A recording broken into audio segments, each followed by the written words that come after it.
Okay, welcome everybody to the Heroic Studios Gaming. I'm joined by some players. We're going to play a Call of Cthulhu game, Deadlight. It's one of the Call of Cthulhu adventure modules. It is one of the better ones. It's one of my favorites. But to give the proper credits, it was written by Alan Bly with a bunch of other people whose, I guess, just have last names listed, which is a bit strange. But it's a good adventure. If you haven't played it, and you want to play it, you should probably turn it off now. Otherwise, the rest of you can join us for this game adventure. I am Scott, the keeper of this game, and I'm here today taking a step away from Maximum Apocalypse to play some Call of Cthulhu for other people. So why don't we go ahead and introduce my players, and then we'll start this game. And I guess we'll start with Joe Castle. Hello, I am Joe Castle, and I am playing Deadlights here for the first time. I own it, and I've not even opened it yet because I was hoping to play it before I ran it. So thank you, Scott. I appreciate the demo here. I will be playing Nevada Jones, archaeology professor, who is he's handsome but a little rough around the edges. Any similarities to the player? Strictly coincidental. So. Very nice. Okay, Jeremy, that puts you up. All right. My name is Jeremy. I run a channel called Gordonette Games. There's a couple games on there. And I am playing Will Rither tonight, a average-looking detective, slick hair, nice suit. Walks around with a little bit of a limp, and is known to take a pull from his hip flask every now and then. As detectives are known to do. Okay, and now Jordan. Hey guys, I'm a GM and player. I just like tabletop games. Don't have a channel or anything. Today I'm going to be playing an older gentleman, Wentworth Avery, hard to pronounce. Just very into kind of the mythological, and is a professor. And instead of wearing glasses like the normal people, he likes to wear a monocle because he's hip like that. And I hope to have a fun game here. Cool. And then finally, Joseph, who's been with me in many of my games. If you watch my channel, you see his face showing up a lot. Sorry about that, guys. Yeah, I'm Joe, keeper of the 1 Foot Wall teeny tiny channel. First time playing Deadlight, never even read it. Love playing Call of Cthulhu, it's good fun. Tonight, I'm playing, oops, I almost lost the accent already and I haven't even done it. Fergus McAndrews is a good old Boston boy. Back a couple of years now from the war, the Great War. This is the 20s. I mean, let's not hash words here, mince words. Had to get out of the city. It's just too much, too many people everywhere. So nowadays, I'm driving the coach. That's what I do. Big, free, open skies, lots of space. That's what does it for me. So that's it. Cool. Unfortunately, the areas that you generally drive through are forested areas, so you do have trenches of road in the middle of the mountains. But it's fine. It's different. It's trees, not soldiers, right? That's a different story. Okay. So to start off with, you guys all have various reasons. You're from places or going places, but for whatever reason, and this is how the adventure starts, you just get thrown into the action. For whatever reason, you are all on a coach headed between the cities of Arkham and Bolton. And now that could be because you're going to Bolton for some business, or maybe you're not going to stop in Bolton, you're just going to keep on going through. Maybe you're headed up even farther. Whatever the reason is, you happen to be in this particular coach on this particular night at this particular time. We all know why Fergus McAndrews is there. He's driving the coach, so he doesn't have much of a choice. This is his route, and you all are passengers in his bus. So that's what's going on. It doesn't really matter what your backstory is or why. It just matters that for whatever reason you are on the bus, headed to Bolton, on a night when you probably shouldn't have gone on the bus at all. There's a storm that's been brewing, and it's been brewing for a while off the coast, and it has made its way through most of New England and has hit you. In fact, when you were leaving Arkham, the general thought was that if you left early enough, you might be able to beat this storm, and Fergus was absolutely certain he could stay ahead of it. However, throughout the night, that has not been the case, and the storm has overtaken you. So, before we begin, Fergus McAndrew, I need you to do two things for me. I need you to... actually, everyone can make this roll. Everyone make a spot hidden roll for me. And Fergus, I need you to also make a luck roll for me. Okay. Ooh, failed spot hidden. Passed luck by 1, Cool. which is amazing. It's very low. Where's my notebook?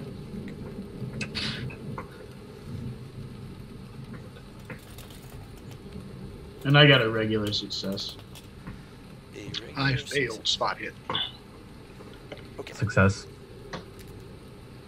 Okay, so Will Rithers and Wentworth Averbury, you guys succeeded, and then Fergus and Nevada, you guys failed. Is that correct?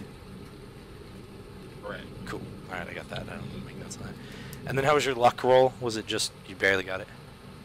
Yeah, I made it by 1, Cool. which is Yeah, funny because my luck roll is like half of what my spot hidden is, but I failed the spot hidden. Cool. Well, that's good. The luck roll means that you're not in the worst part of the storm, so you're lucky. You managed to keep ahead of it. All right, so let me begin reading. What's happening to you guys? Despite racing against the rain on your way northward, the storm finally caught up with you in earnest, and with it, the night has fallen, abysmal black and riven with lightning.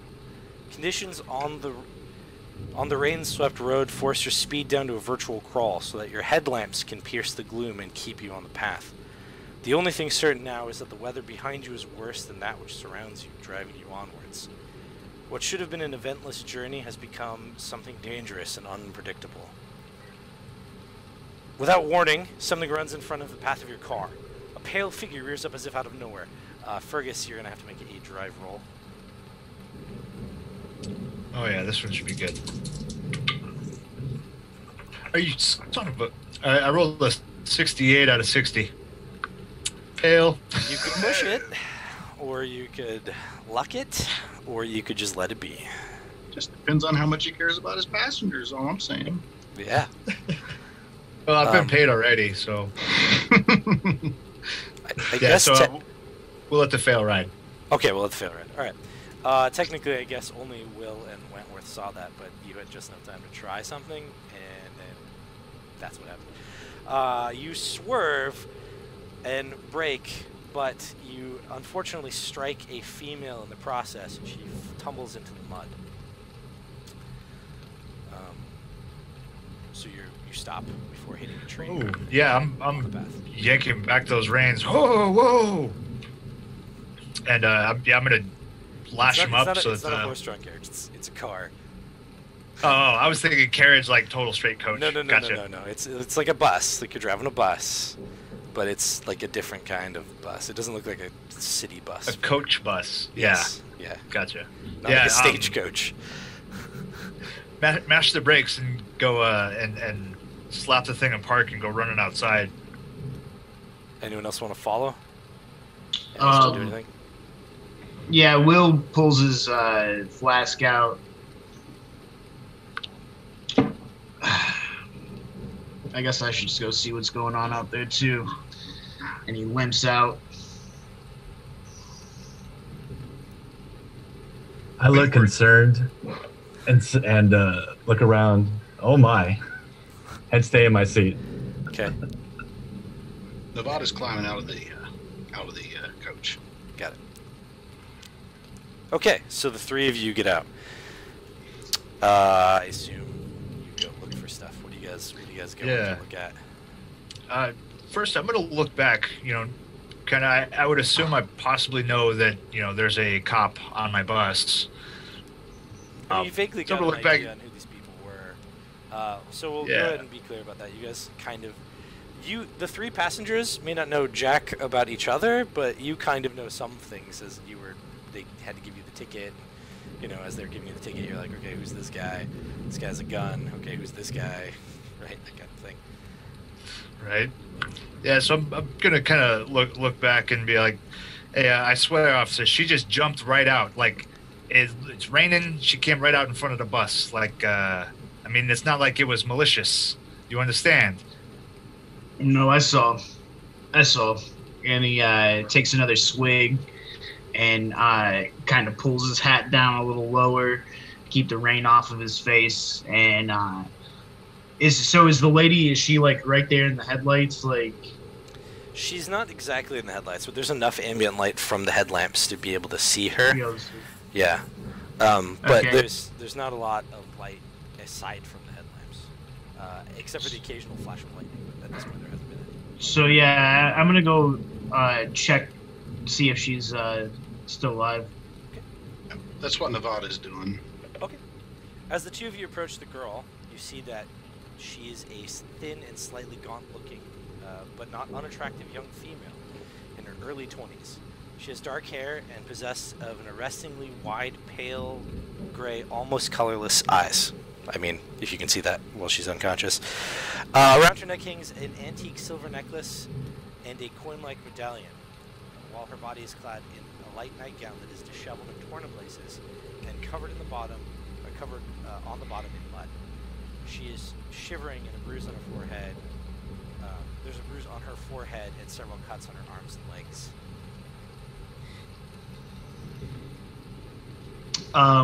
So Will kind of like laboriously like bends over, like even probably getting like mud on his knee and everything like that from like kneeling next to her, checks her out, looks up at Nevada, and it's like, she's still breathing, man. Help me get her onto the bus or the coach.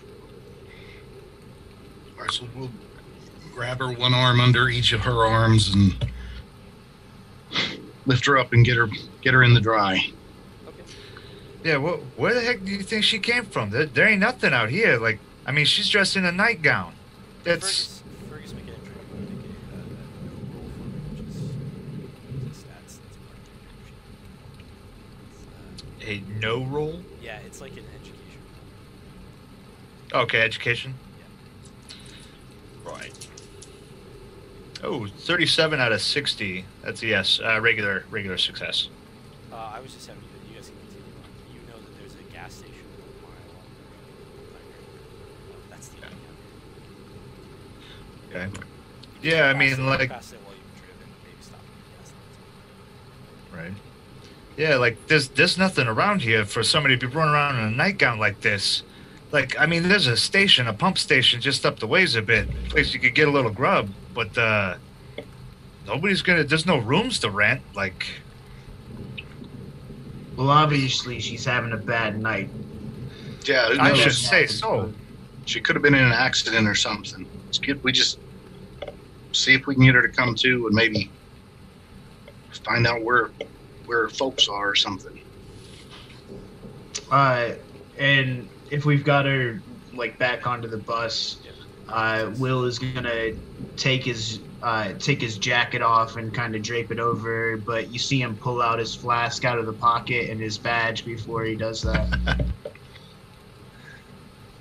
Yeah, that makes sense. I follow. That's cool. So wrapping her up is a good idea because she stops shivering as you do. It starts to come to a little bit. However, when her eyes open up, it's blank, and she just seems to be looking through you rather than at any of you on the bus. She mutters, she says, "Grandfather, light."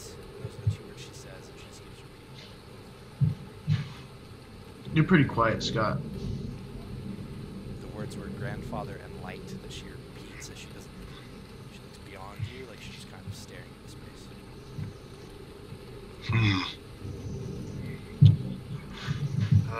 The coach must have thumped her pretty hard there. I'm gonna, if you guys wanna, keep yourselves situated here, I'm gonna get us started back up and at least try and make this station up here. Maybe they can patch through the operator or something on the phone.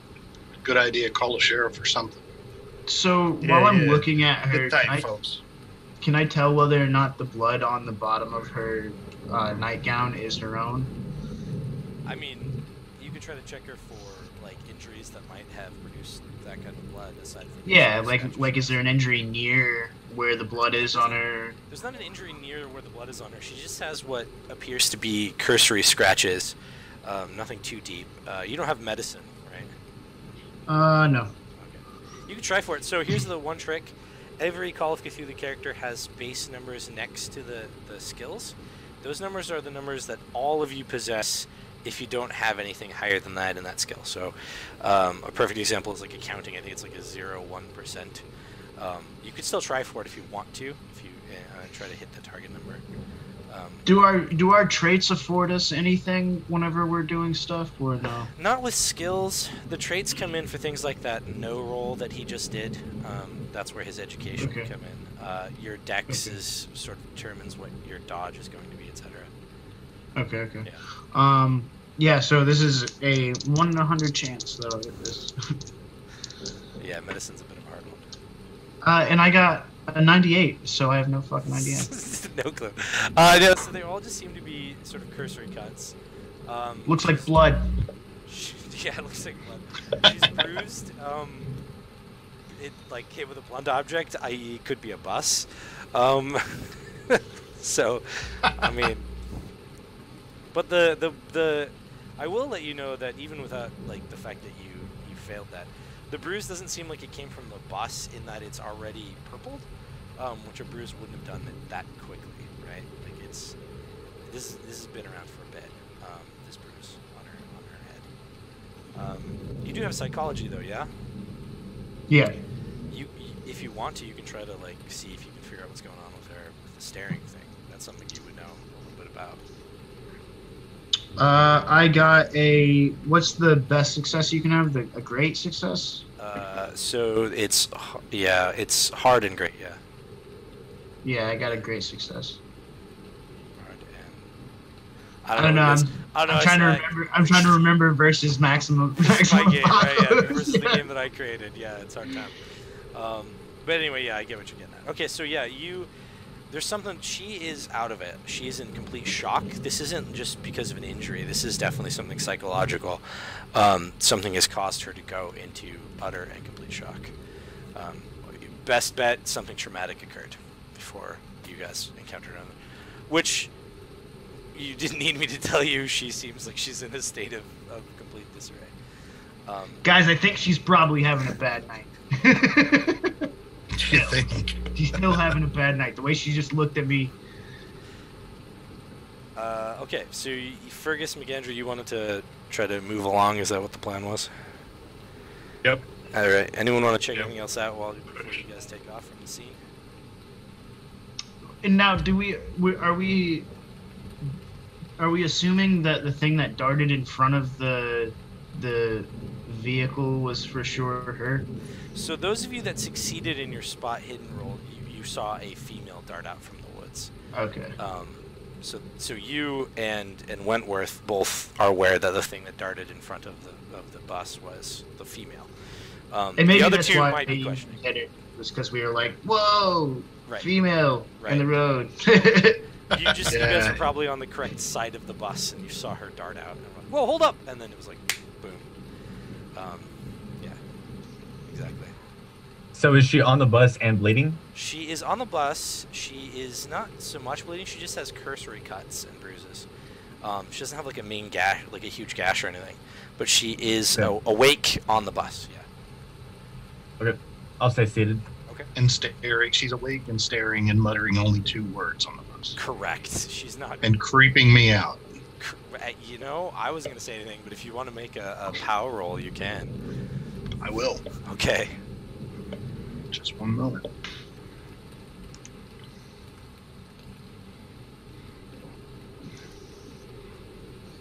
I've seen this before. She probably got beat up by her old man or something.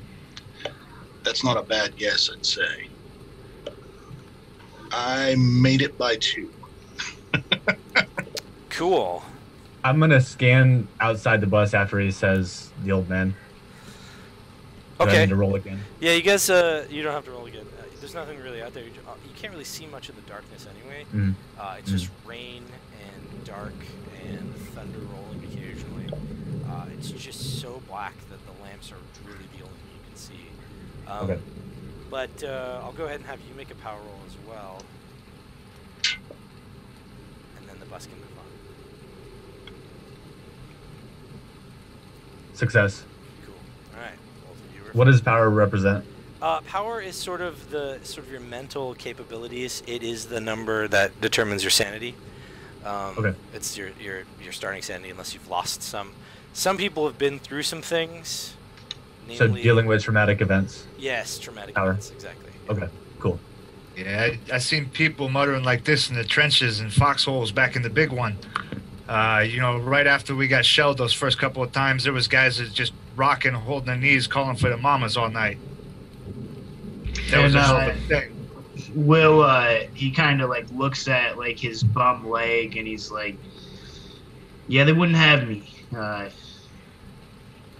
I didn't get to really honor my country by going over there and fighting with you guys. But I appreciate what you done for us. You know, she looks like some of my first year archaeology students. Kind of blank eyed. Yeah, pretty young, huh? Pretty young. Okay. So you start to move down the road. Yeah. Okay. Yep. So Yep. it's the same as before. It's just you have to basically crawl. You're trying to be really careful too, not to hit any bumps or any people darting out of the woods. Or any other people. But you eventually make it to where you generally know where the gas station is, and as you do, you can see some lights ahead of you. The lights above the single pump and the cafe are burning brightly through the driving rain, illuminating a scene of rain-sodden desertion.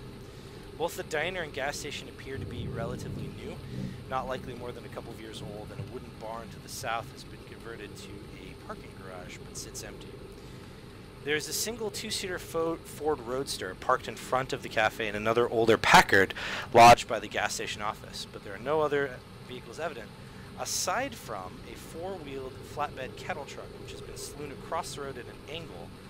It has skidded to a halt in the mud, seemingly abandoned, its driver doors left open to the elements. The truck almost, but not quite, blocks the road to Bolton. However, its wheels rest half-sunk in thick, wet mud. Looks like they're not having a good night either. Nah, we might not be as well. Hang on a sec, folks. I'm going to kind of slow the bus up, but keep it moving to get into the lot and off the road. Kind of watching for more of that soft mud. Cool. Yeah, you I brace basically... myself, What's that? brace myself against the seats. Okay. Yeah, so Fergus, as you move forward, you realize that the mud starts getting thicker and, tougher to move the coach through. You essentially can pull off before, right at the gas station, right where the truck seems to have swerved, and you can stay relatively on harder packed ground before you start getting into the thick mud. However, it's a bit of a walk from there. It's not a tremendous walk, but it is a walk past the pump to the cafe that's beyond it. So you'll have to abandon if you want to go find out what's going on.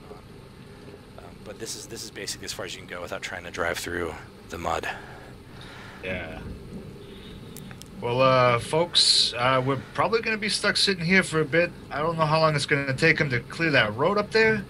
That's kind of a big truck. The ground is just getting awful. I'm just a suggestion. I mean, you can hang out here on the bus if you like, but the diner's going to have some hot coffee. Grab yourself a cup of Joe. Their pie is delicious. I just want to put that out there. And it's going to be a lot warmer. So, maybe if you folks wants to retire up in there, we can do that. We can help pull this lady in. It's probably going to be better for her as well. But again, the choice is up to you guys. It's going to just be a quick walk. I don't want to risk getting the bus stuck down in here. It's getting pretty awful out here. Diner sounds better than the bus to me. And their pie is tremendous. I just want to point that out again. Janine does a wonderful job with that apple pie. It's like my mother's. I take a stand and move toward the pie shop. All right. As you guys are getting, if you want to look at the shop, go ahead and make a spot hit roll for me real fast.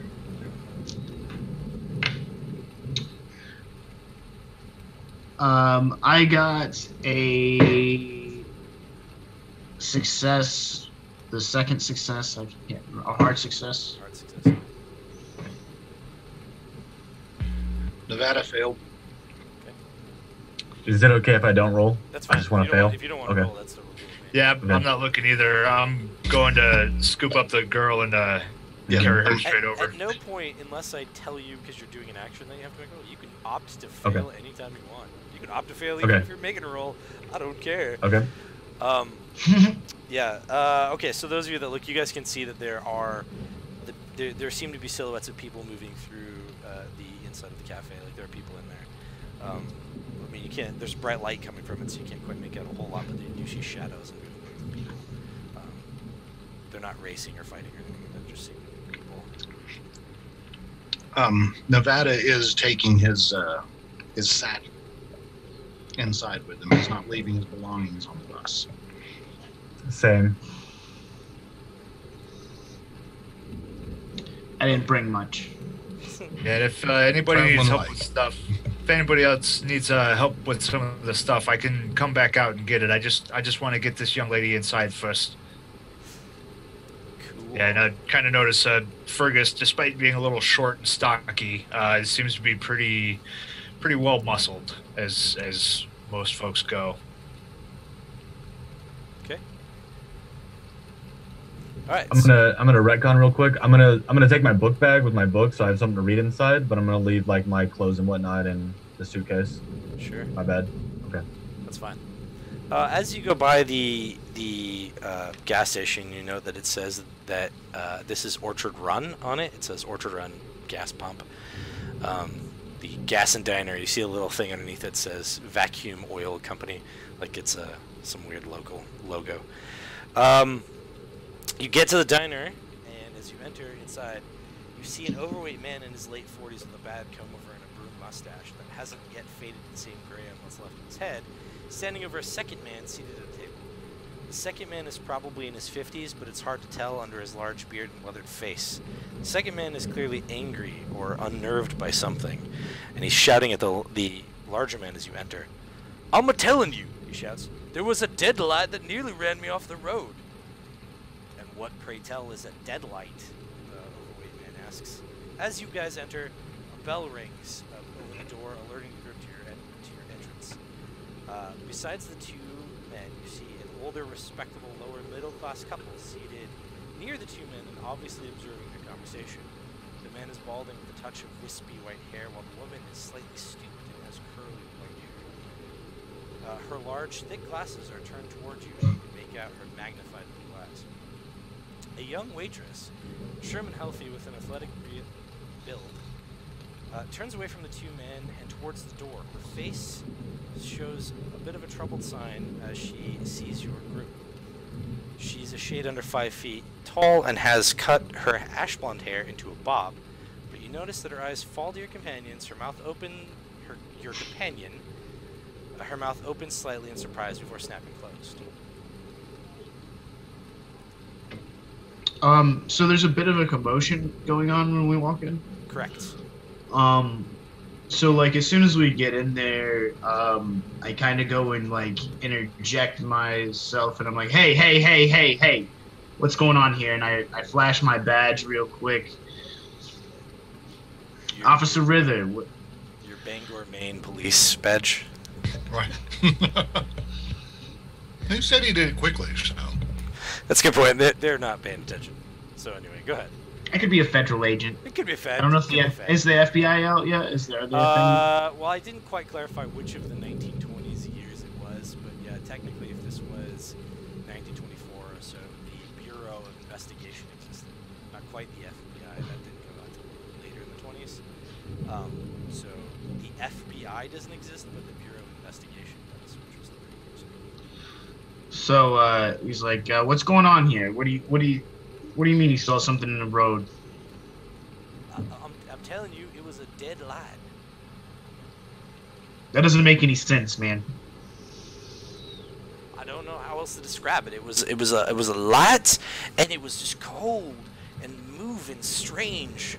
It just seemed to like move like it was floating, but like in water. Is anybody?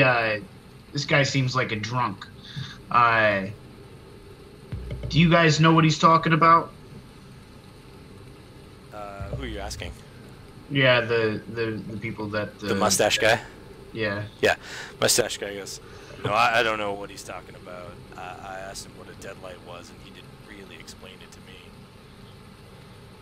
And so, what's this argument about? Is this about this deadlight thing, or is it something that we can't solve real quick? He nearly swerved off the road and took out the pump.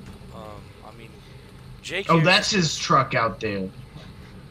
Yeah, this is his truck. This is Jake. He's a farmer. See, driving like that is why prohibition is a thing.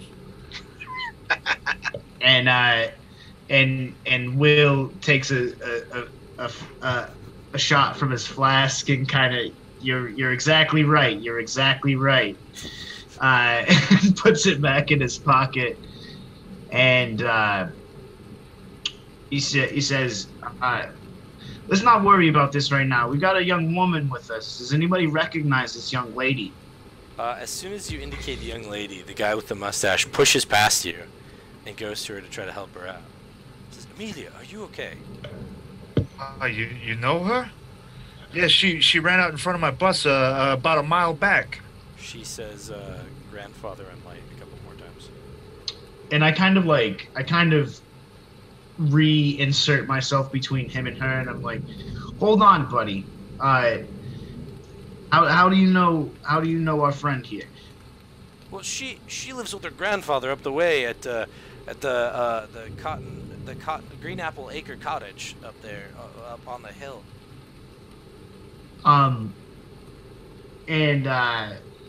The young girl slips into the back room. She just walks away. I noticed that out of the corner of my eye, Yeah. and then I kind of, you guys kind of see like Will have like a little bit of a change in it's like his mode change. He's like, so do you mind taking a step over here and having a conversation with me in private? Yeah, sure, absolutely. Detective, inspector, officer, constable.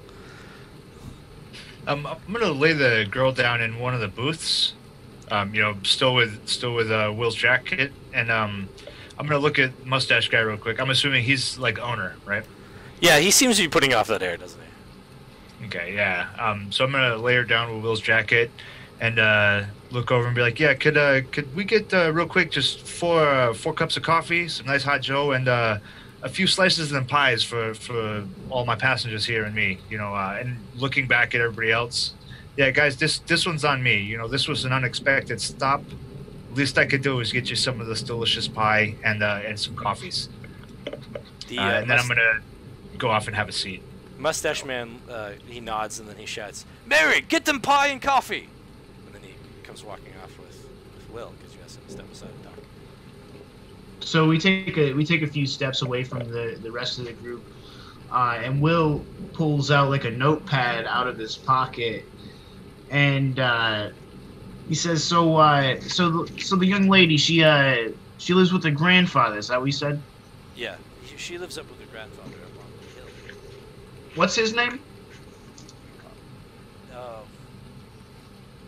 forgot his name. Last name is Webb. The Webb family. Yeah. How much do you know about the Webb family?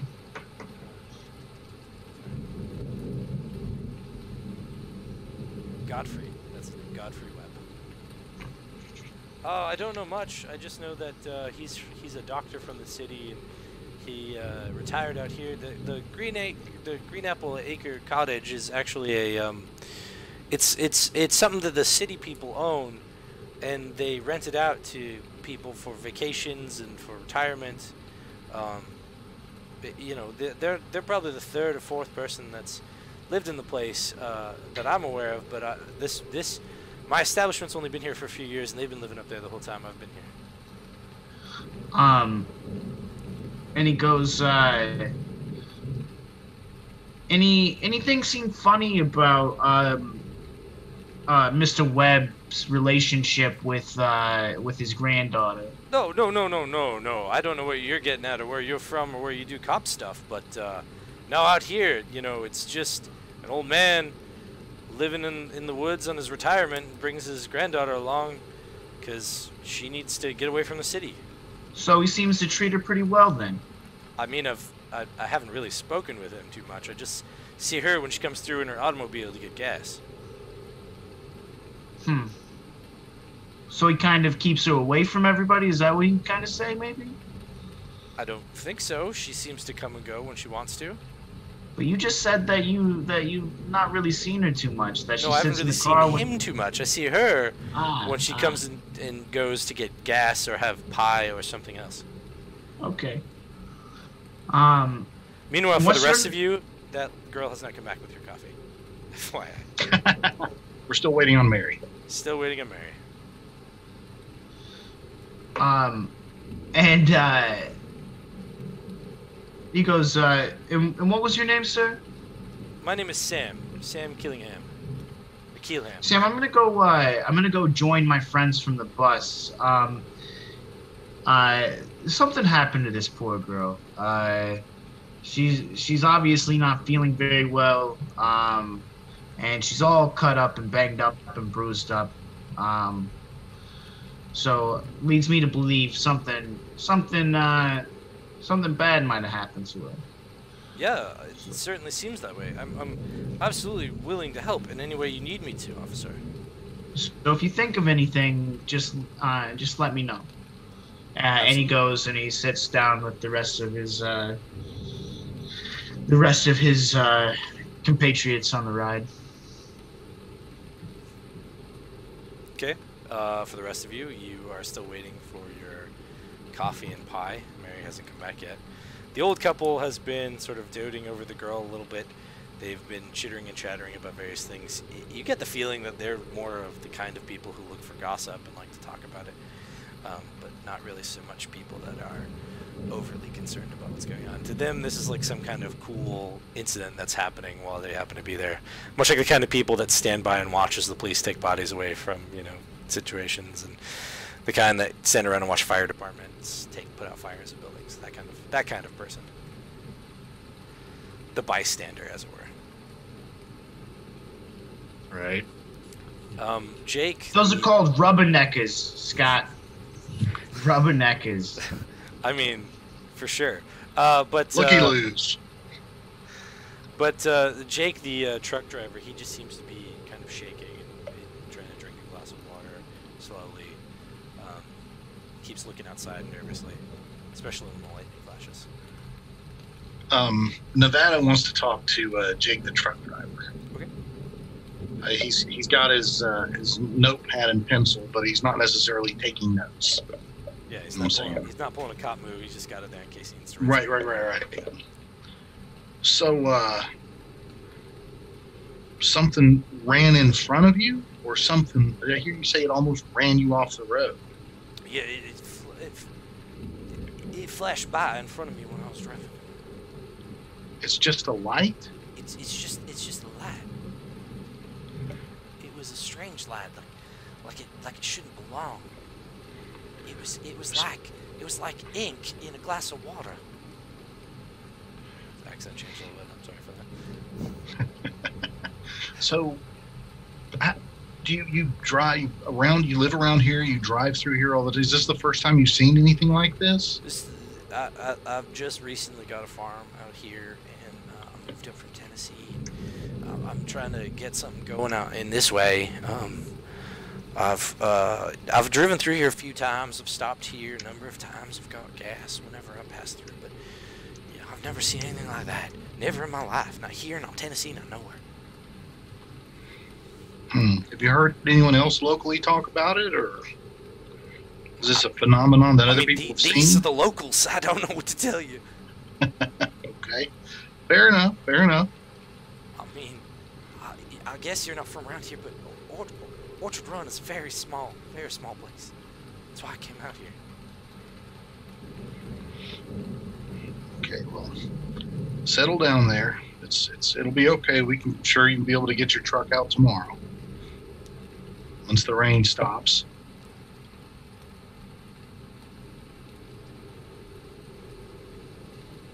And Nevada's going to go back over and talk to Will for just a second. Okay. All right. So, Mary still has not come over with you coffee. That's what I was going to say. So where's the coffee? I'm flagging one of these fucking waitresses down. There is no other waitresses. That's the deal. Sam, who he comes in the back and he comes back with like a glass of water and a blanket that he's got like back there or something. He tries to bring it over to the girl Amelia to help her out. But otherwise, he's it. It's him and Mary. It seems. Hey Sam, is Mary okay? I mean, I swear she was just here. Well, she, I mean, maybe she went out to the outhouse out back, but she's been a little weird today. I think the storm has gotten to her. Once the lightning struck and took out the phones, she's been kind of just acting weird. Oh, the phones are down? Yeah, well, so they're out in the gas station anyway, and then we don't have one here in the cafe. Seems like it's a bad day for a lot of people. I mean, have you seen the storm? It's a pretty big storm. Would it bother you if I just pop behind the counter real quick and just poured up a few cups of coffee? Something just to warm us up. No, go for it. You know, at this point, I don't know. I think we're all just gonna have to wait this out all night. And poor Amelia here, so we can just go ahead. Yeah, so I'm gonna fill and bring over 4 cups of coffee.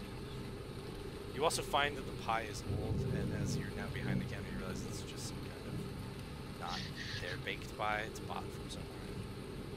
Pretend like it's That's slightly depressing. That was a really good pie. And while I'm sitting with the other guys, I don't know if we had taken the time to like introduce ourselves, but I would say no, right? No, you just kind of you saw them, the stuff they were carrying and reading, and sort of got a feel for each other. That's about all that you've had. So gentlemen, it's I guess we're gonna be stuck here for a while, so we might as well get friendly. My name is Will Rither. I'm with the Bangor Police Department. And I came out here to follow a lead, but it doesn't look like I'm going to be finding many clues about that. And he reaches out to shake both of their hands.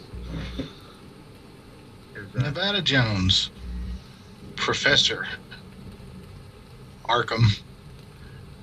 Don't give up on your case yet. The storm's going to blow over, and we'll be back on track in the morning. I'm quite sure. Well, I've never been a fan of the old giving up thing. The whole rest of my department thinks I'm crazy for coming out here in the first place.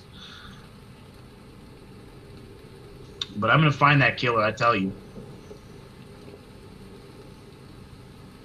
What about you with the one glass thing? Young man, it's monocle. And I go back to reading my book, kind of ignoring you. Was I the only one who experienced an extremely quiet microphone there? Yeah, quiet. Mm-hmm. Yeah, you are quiet. Yeah, you were super quiet. Oh, okay.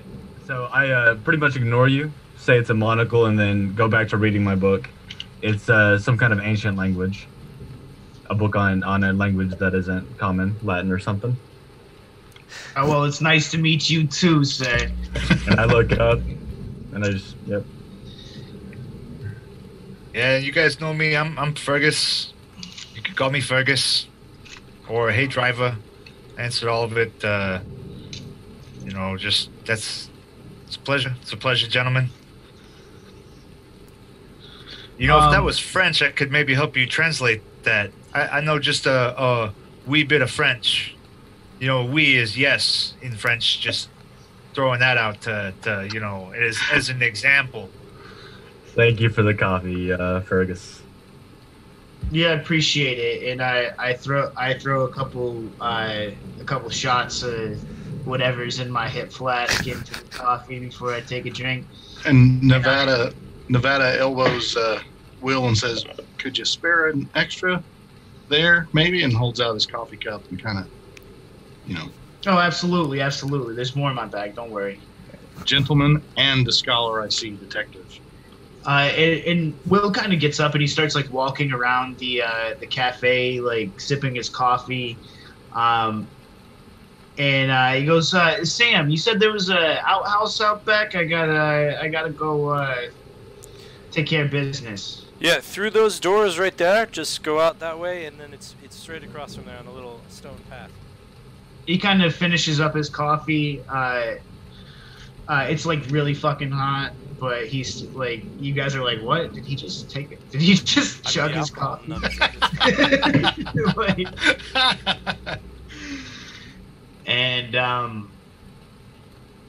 yeah, I'm gonna go to the outhouse to piss. Okay, so 'Cause I'm drunk. you head out outside through the back door, and you head to the outhouse. You walk a few steps, and you realize that it's completely dark and rainy and cold out here. But you're kind of alone. Make a power roll for me as you head toward the outhouse. I failed. Okay. You get this very weird, creepy sense that you're being watched from around you, just in vague, general sense that you're being watched. Inside the diner, sorry, I'm gonna jump there for a second and get back to you. Inside the diner, for a moment, there's this strange crackling in the air, and the radio kicks on for a moment. Makes a crackling, loud noise. There was music coming from just a light music, but it crackles up a little bit higher, and then it dies down. And now back to you inside. So like as soon as I get that like feeling of like somebody's watching me, I start looking around, but I keep my bearing and keep heading towards the bathroom because I really do gotta piss, man. Really do. All right, you get to the outhouse, and it's the door is seemingly closed, but it doesn't have any signs saying it's occupied or anything. No indications anyone's in there. I mean, I'm a gentleman here. I'm gonna knock on the door, Scott. Well, I'm sure you will. You knock on the door, but there's no response. No response. I'm gonna hurriedly open the door and go inside. Okay, you open the door. There's a small lantern hanging inside the outhouse, but otherwise it is empty. Do they have matches next to the lantern so it's easy to just? Oh, the lantern's lit. Oh, okay. So you can see, yeah, it's lit, but there's no one in there. There are matches. There's a box of matches in case it goes out. But by the way, is it cool to smoke like I don't know like etiquette? Like, can you like smoke cigars and shit like? Yep. In cafe and shit. Yep. It's 1920s, man. You can literally be walking in and out of the building with a cigar. Yeah. In the 20s, in the hospital, congratulations, it's a boy. Pass a cigar, and the cigars light up, looking at the freshborn baby. It's good for the kid. Yep. Yeah. Yep. I've been trying to get my old lady to let me smoke around the baby, but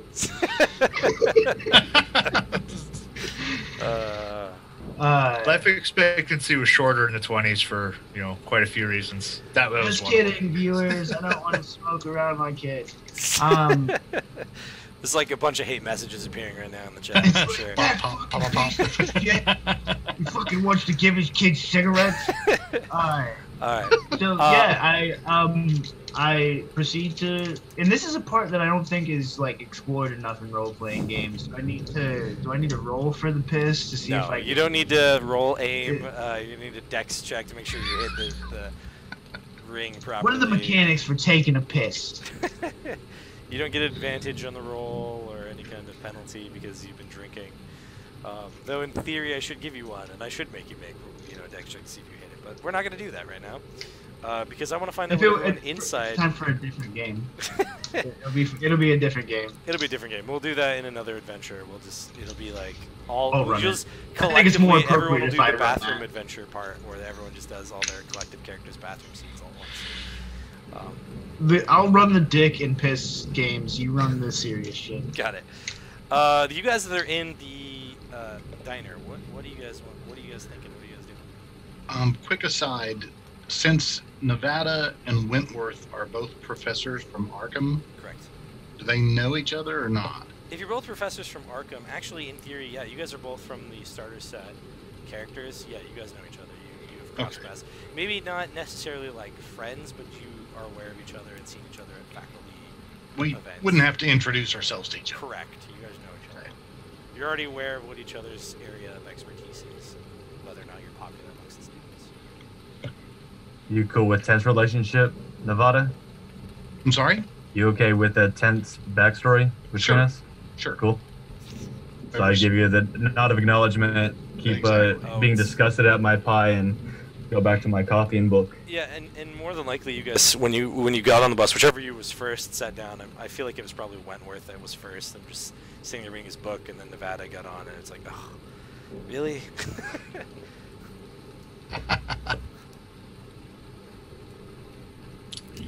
Yeah, so, and Fergus reaches into his coat pocket, kind of flips through the couple tickets. Mr. Everberry. Everbury? That's a peculiar name.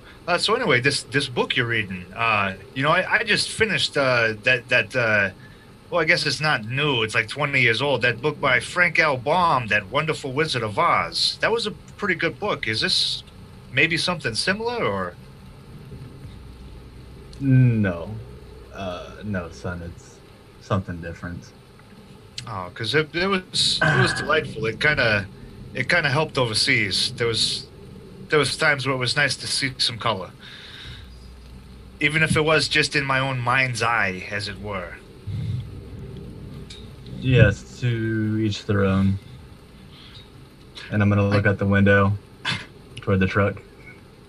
I can imagine literature was a pretty good escape while you were in the trenches, Fergus. Yeah, and anything to get out of those trenches, like anything. Yeah. So, you guys are while you were both talking teachers. to me, you noticed that I've been writing. I haven't been fully reading. I've been writing notes for the crap that's been going on. Since you're focused on me. All right. You writing a book there too, like, or are you working a translation of what you're reading? Will I you like to start- take notes on You weren't on that one. the interesting things around me. Oh, Interesting that's life events. what a night for interesting life events, huh? Say that again. So you guys is both teachers, professors. The big place over there in Arkham, yeah? Indeed, yes. That's pretty fascinating. I only ever, just went to high school, finished that up, and straight on out, but well, maybe one of these days, if everything lines up for me, maybe I'd like to further my education. Like, is that something just anybody could get into, or is it like too late now? I'd like to be honest with him. I don't know the answer as a player, but I'll be honest with this guy. With his chances of getting into college. Yeah, I mean, as nice as I can. If I it's no, mean- I'll give him a shot. I'll give him hope. sure. People came back from the war and started college and stuff. That's definitely a thing. At this time in the 1920s, it wasn't quite as big of a thing for people to go to college, so there wasn't like a tremendous amount of programs for veterans to get back into college. That didn't start till World War II. So Yeah, there's still kind of a lot more like air of prestige about it during this time than now, where it's just Yeah, privilege for sure. yeah, I was gonna say money would probably be an issue, right? Like, right. That would be the biggest problem that he would face. Would actually be whether or not he could afford it. Otherwise, Yep. and then it would be like his academic achievements. Probably not. If he's a driver, that's probably not something that is really on the path for his life. The Now, being a mechanic, schools, totally different. we invite people to continue their pursuits. Yes. Oh, that's pretty wonderful. It's never too late to learn, Fergus. That's true. Like my grandfather always used to tell me, like, you should try to learn something new every day. Absolutely, sir. I go to write something in my paper while I'm looking at you. You can quote me on that. Well, actually, I you can put quote quotes my around it. Will you? Did you decide to stay out in the outhouse and hang out out there, or do you want to come back? Nah, I'm just pissing. It's a long one. Eventually, you can come back in. Whenever you want to come back in, you're good to come back in, unless you're keeping out there. If you do, then I'm gonna have you make roll powerfully again. I'm gonna take my coffee cup over and kind of start fiddling with the radio. I swear there's some music that just popped on here, and I think it was a good song. And he's just gonna start fiddling. Okay, as you go over to do that, Sam stands up and says, "Has anyone gone over to the Green Apple Acre cottage and checked on it? Did you guys do that before you came here, or not? I think that someone should probably go and see what's going on and inform her grandfather that she's here, or take her there. That's where she lives." So I'd imagine I got back in right about this moment. Right and about this moment, yeah. And I go, "Hey Sam, your girl Mary, she's not out in the outhouse. I can tell you that." He looks a little perplexed for a moment, and he says, "That's strange. She's been acting very weird today. I mean, maybe it has something to do with that boyfriend of hers." I've seen it a bunch of times, man. I've seen it a bunch of times. These young, pretty girls, they get with the wrong guy, and you know, either they lead them around or they hit them. It happens a lot. I see it all the time. Hey, but it could be the right guy. Maybe she's just all Twitter-pated. No. Like, distracted. No, I think the cop is right. Her boyfriend's a bit of a ruffian. He's kind of one of those guys who hangs out trying to be a tough guy with all of his tough guy friends. They basically think they're too good to live around here. And Mary herself, she thinks she's destined to be some kind of movie actress or something. Fergus tips his hat forward a bit. Well, if he wants to get a little rough and tough with the ladies, I have take him out and have a little talk with him about that. Like, my mother didn't raise no bruiser. That's all I'm saying. I feel like we're from the same town. Like whatever accent we're doing. Right? Hey, you sound like you're from the borough. Yeah, I'm from right over there. You know Vinny? Oh yeah, Vinny. Vinny, yeah. Always out on the stoop. Yeah. Always. Stoop Vinny, yeah, that's what they call him. Rain or shine. Yeah. So what the hell is the truck driver doing? Is he still like? He's just kind of like twitching and looking outside, drinking his water. His water's gone now. Now he's just kind of cradling the glass. Shouldn't count on Mary to bring him a refill. Will, while you're checking this out, you see me stand up, and I go over to Mr. Fergus and start talking to him in a hushed tone. Private conversations going on. I like it. It's very, very Cult of Cthulhu going on. All right, having closed my book and put it away, I go over. Mr. Fergus, is it? Oh, just Fergus. That's fine. All right. It appears this is not good book reading environment, and I find myself morbidly fascinated by this events surrounding this small town. You seem like a good individual. Yeah, I've been called worse. I let out a small smile. Let's say we go investigate for this young Mary girl. And I look back at the police officer this away. Yeah, sure. We can definitely take a look around for her. I mean, she was just here. I saw her when we came in. Cool. I'll let I you would take the hate lead. I would hate to think something, awful had happened to her. I mean, especially out there in the dark in the rain. What if she had slipped somewhere?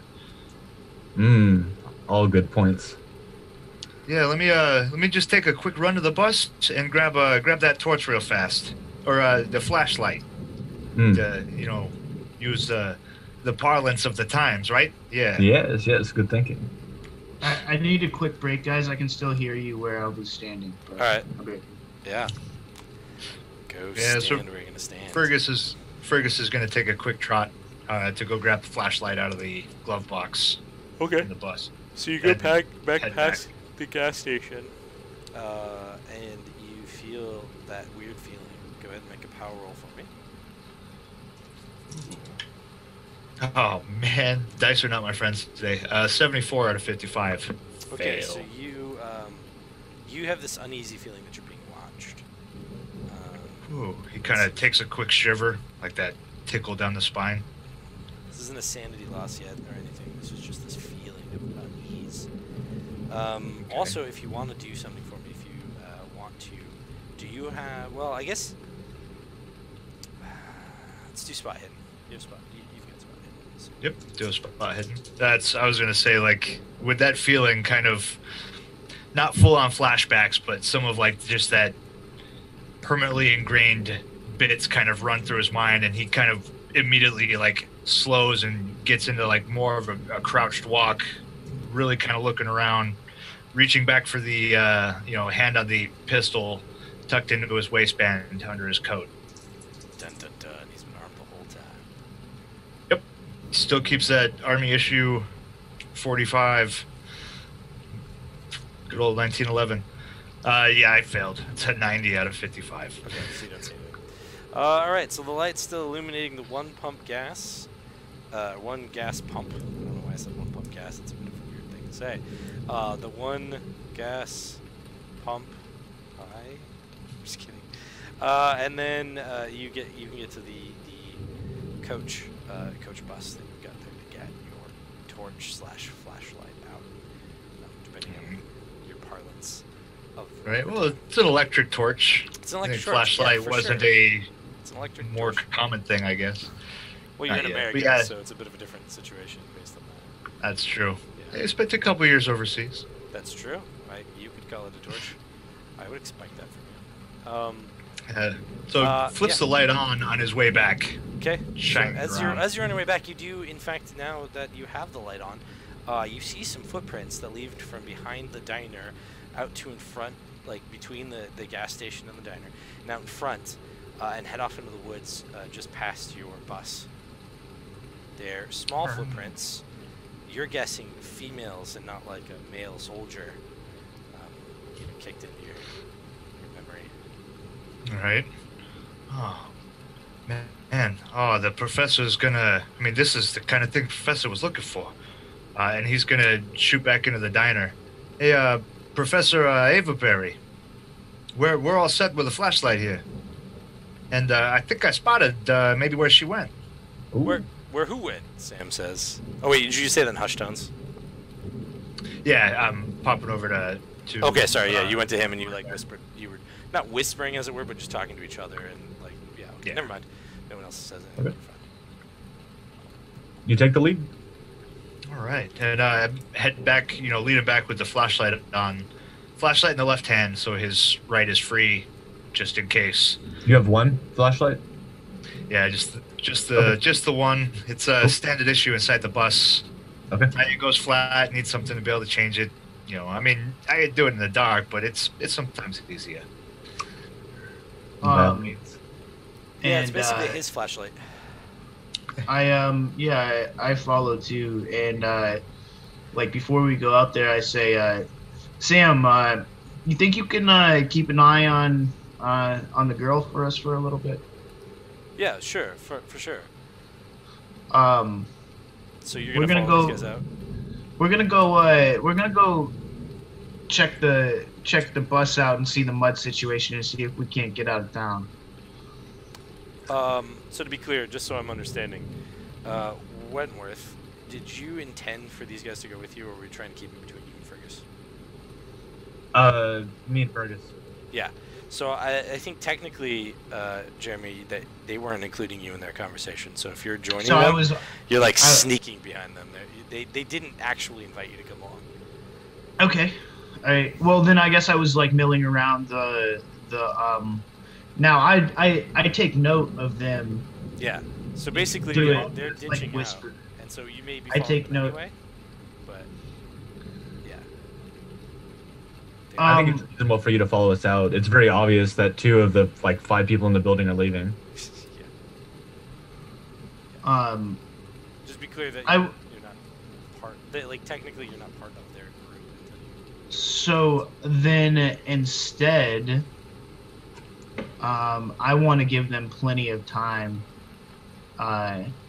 to where I could follow without them noticing me follow. That's fine. That's okay. I can accept that. I'm not trying to create conflict. I was just trying to make sure that you knew that they didn't tell everybody that they were leaving. These fucking guys didn't even fucking tell me that they were leaving. So that you're aware that they didn't be like, okay, guys, let's go look into it. No, it was like, you went out, came back with a flashlight, and then they left. And that's what you know. I mean, you don't know what they're doing, but you can follow them. I'll accept fucking weirdos, that's what they're doing. All right, so the 2 of you leave first. Nevada, are you going to hang out after these guys leave? Well, Nevada, actually, I was going to, unless the locals have done something with our young ward here.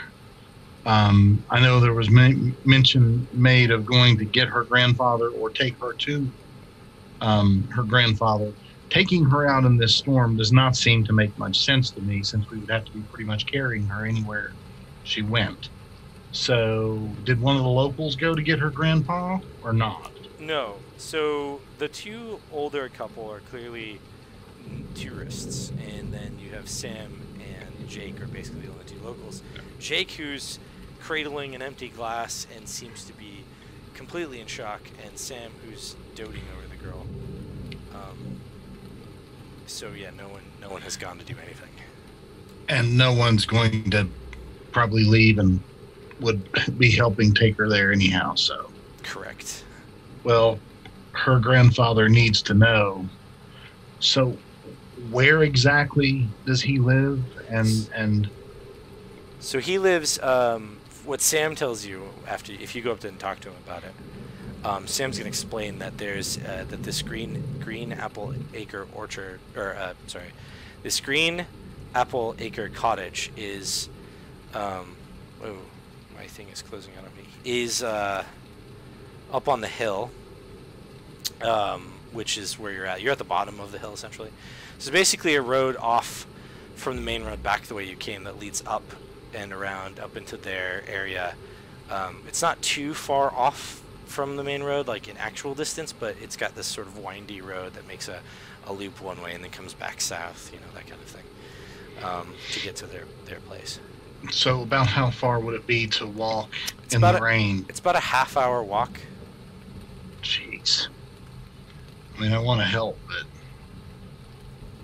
I'm also kind of arrogant. I mean, you could also try walking to Bolton. That would be several hours. Yeah, I'm not going to do that. So would need several. I think I need several more Will's pocket flasks for that journey. So there are in fact 2 vehicles hanging out aside from the bus.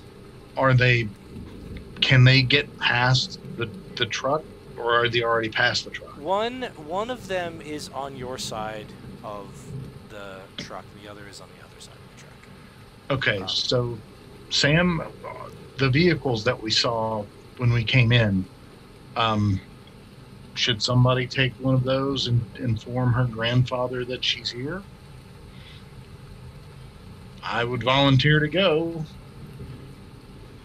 All right, if that's the case, Sam will give you the keys. His is the truck that's between the gas station and the diner. Okay. So it can get around the truck. Yeah, you can get around the truck. Okay. It's actually more truckish, right, than the car.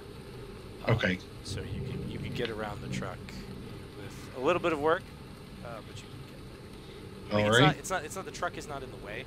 there's a little bit of mud there, and that's where they would Right. But it'd be better to do that in a truck than a car. Correct. Okay. Well, in that case, that's what Nevada's going to do. Okay. He's going to grab his satchel and put his notepad and pencils back in there and sling it over his shoulder. So has Will left the diner yet? Yeah, so Will would have left right before you got your stuff together, right before you got the keys from. Okay. Well, I will follow him out then. And as Not try to as ruin his you, thing. so before I get into what you guys are doing, actually, let's get to you guys real fast, and then I have something that happens. So we'll get to you guys, to you two first, that are first to leave. Is it still raining pretty heavily? It is raining heavily. It's actually gained a little bit of momentum. Okay. Fergus, you see me move toward your bus. I'm gonna put my bag of stuff back on there so it doesn't get ruined. Okay, yeah, I shine the flashlight to light the whole way up for him and kind of keep looking around. Thank you, Fergus. And I move my way onto the bus back to my spot. Okay. And you leave your stuff there. Hmm. You hear me trip inside? And then you're gonna try to come back out of the bus. Is that it? Yes. Okay. That's yes. Will, when he starts to come back out of the bus, that's when you kind of follow them out. You can see him coming back out of the bus. Yeah, I'd say that I was probably. Is there like an overhang on the front of the diner? Yeah, a little bit So between the diner and the office and stuff. I would have lit a cigar at some point, and I'm kind of standing there, probably standing there with Nevada, right? Well, he's gonna come out in a second.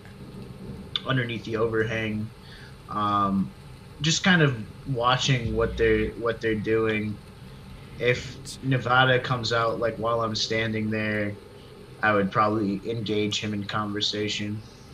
Yeah. So for sure, he's gonna come out right about now. But you will have smoked a piece of your cigar and watched them and whatever they were doing.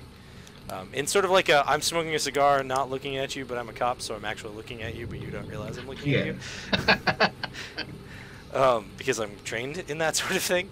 But as all of that goes down, right when Nevada exits the diner and Wentworth comes down out of the bus again, there's a scream in the woods, a loud, piercing scream of a female. And you see a kind of light in the woods, and the scream abruptly stops. The pistol comes out. Yep. Just same. immediately pistols out, and light flashes away from the bus off into the woods, kind of like, what the shit? Attention is immediately diverted. Yeah. I step back into the bus and say, "Whoa." Nevada pockets Sam's keys and pulls his 38 out of the satchel. Puts his satchel, the strap, crossbody. He's keeping it with him, but Everybody's strapped. as much as we can be. Yeah, except Wentworth, who's armed with books and is like, nope. And his acerbic wit. Right? Sarcastic tone. Hey, the books can be just as dangerous. Somebody get up told real me that close there's to Fergus. a pin out there mightier than a sword. I've never seen it, but It's a really big pen. it's Alright, a, so, 8 feet tall. so there's a scream in the woods, and you guys are all outside. You all have reached for your weapons, and we're back to the buses. I'm leaving all my shit. I don't have anything. I'm unarmed. But I'm getting close to. I'm huddling up with Fergus and the light and a gun. Got it. So you're Without like fucking with him. I don't want to touch him or knock him over or anything. right. So you're just gonna get like right up to your shoulder, get a flashlight out. and Behind him. him. Got it. Okay. So why don't you guys all roll? Actually, yeah, just go ahead and roll sanity for me. This would be your Ooh, first sanity? Yep. Ouch, that's low. Lower.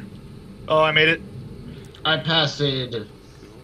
Right, you get 21 below out it, of 43. Failed. Trying to get below the number, yeah? You guys did that? Oh, that was actually, that's a, let me see if that's actually how much of a success that is. Hey, Mine was technically a what was it? A hard? Is the second one? Yeah. I don't know if sanity has the same. It really doesn't. A success is really all you Well, need. yeah, that's true. Well, it's a success. Okay. Yeah. Did everybody succeed then? No, I failed by 14. Okay, you failed. All right. So everybody's fine. You, Wentworth, you failed. You're gonna take 1 sanity loss for the scream. It's not a lot. It's just gonna make you feel uneasy. Wait. 1 sanity loss is uneasiness, the same feeling you feel by feeling out. This actually resulted in a sanity. I'll get a little too close to Fergus after this.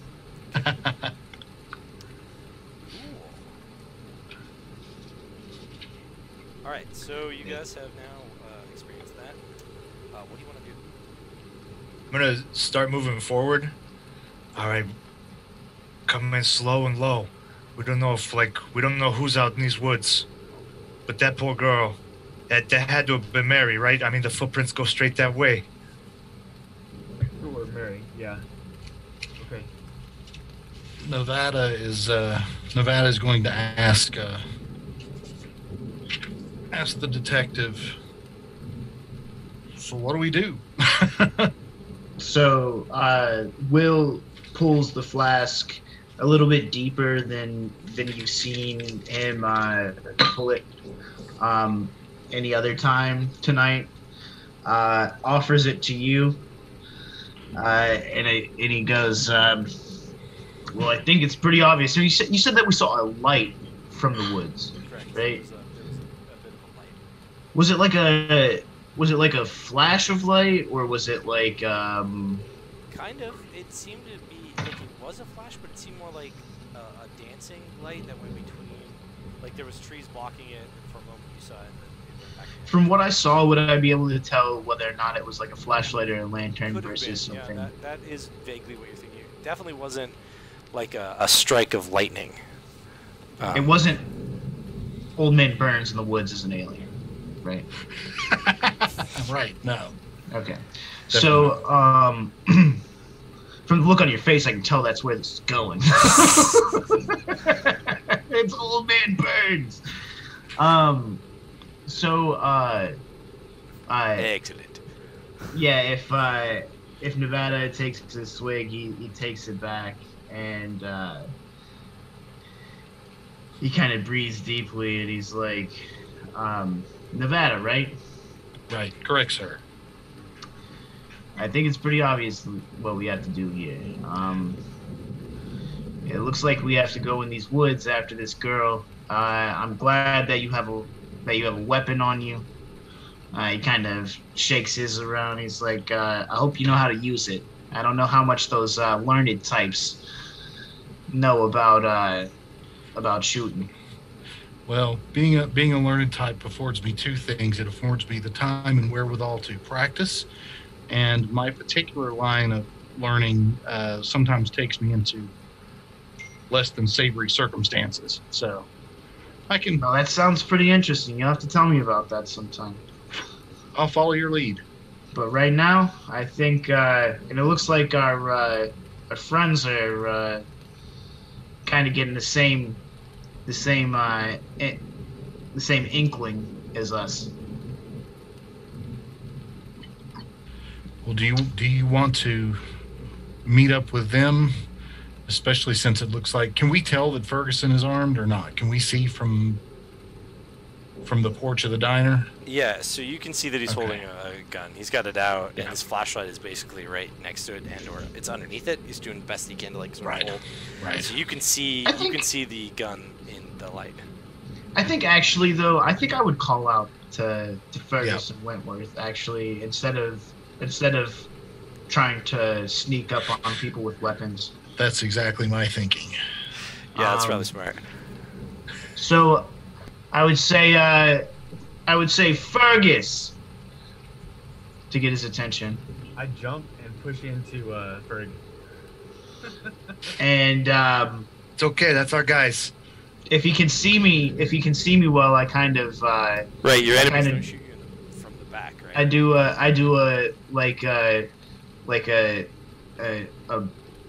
a type motion, and I don't know if, and he said that he was part of the Great War, so I'm like, and I do like hand motions, like we're gonna converge. Except that you weren't part of the Great Wars, so your hand motions are hand motions that you're gonna converge. Yeah. And he's like, but they're not like official. No. Okay. Right. That's Which- like baseball just like- signals. Yeah, Fergus said he should roll a no on that one. Well, and, I imagine- see if we I can imagine- decipher it. That's I imagine that there would have you been can some make like a like point at something and kind of make like a go there, right? And that's fine. I'm sure there'd be some overlap between military and police even back then, right? Like, so, Well, depending on how far into the flask and how many flasks of the day this has been for Will, maybe. Because you could think you're making perfect sense, and it's Right. sure, yeah. There's that. Plus, you Right. openly But admitted that's- that you weren't part of the war, and at this time, like soldiers coming back to be cops was kind of not a thing, as it were, but kind of. I mean, most people didn't even come back; they just came back shell shocked. Right. Fergus, is he drunk? Maybe a little. I mean, he's been on the shine just a bit. I mean, it's a cold night, you know. I can't spite him for that. Just Maddie didn't offer me it. Right, but Fergus does kind of, you know, flashlight and gun still pointed out into the woods, but he does look over at Will and just kind of gives him a nod, and then he goes to slowly moving forward again. So we're making a path of pursuit, like a, you Toward know, the so sound. that we converge on the same. Okay. Eventually, so you start to go out into the woods, right? You reach the part where the woods get a little bit thick. And the problem that you run into is that these woods have been sort of overrun with weeds, or with ivy and invasive species. It would be really picturesque during the daytime, but it's an absolute horror at night. The ground is choked with tripping hazards and root systems that are all kinds of bent and gnarled. So Goddamn wisteria vines. So as you're getting through, you get scraped a little bit to the extent that you started realizing where the scrapes and bruises on the girl might have come from, and you catch your feet up a couple of times. I'm not going to have you guys lose any actual hit points, but we'll just say that you trip and stumble a few times on your way. Even with flashlights, you have trouble.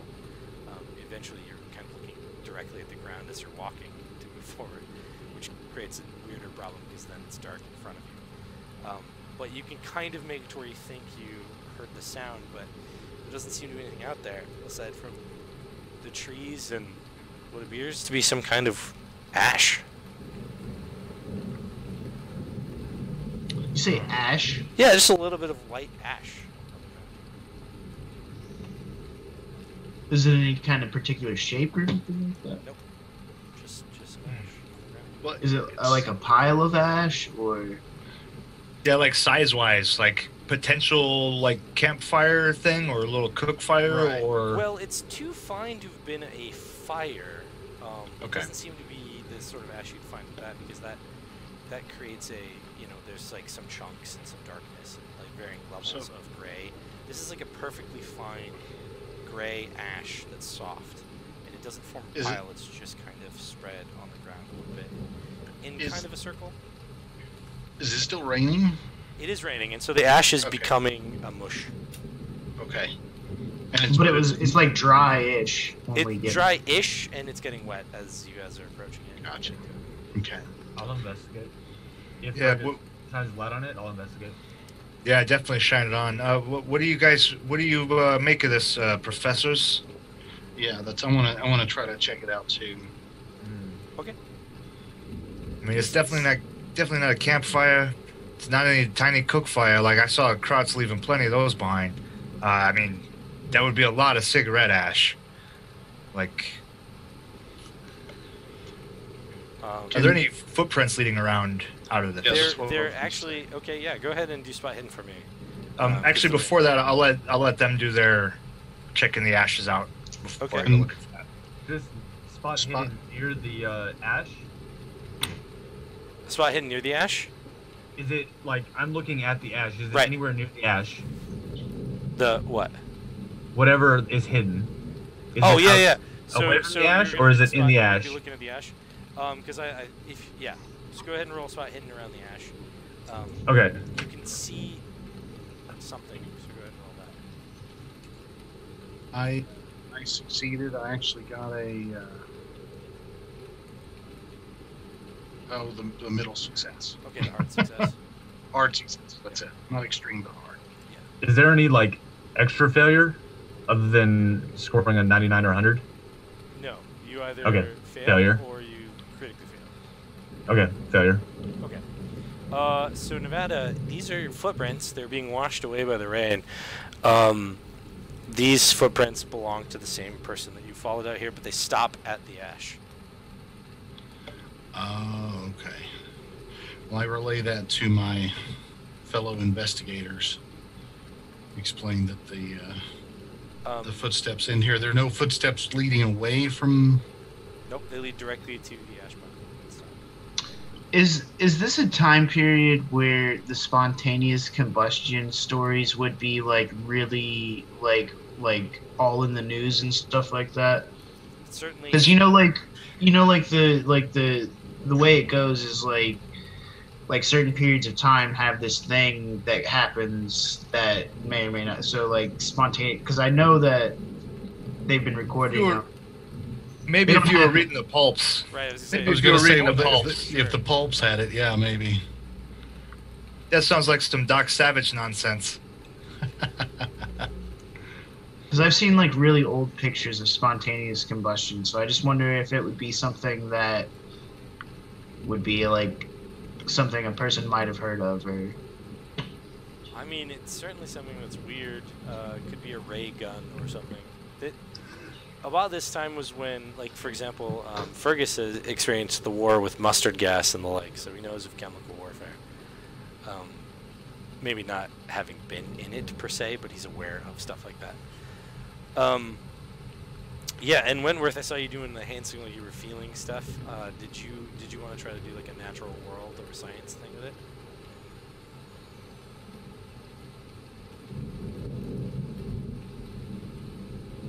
Is that a thing that you want to try? I'm sorry, I looked over this. Who are you asking? I was Which asking player? you. You were making hand signals like you were feeling the stuff.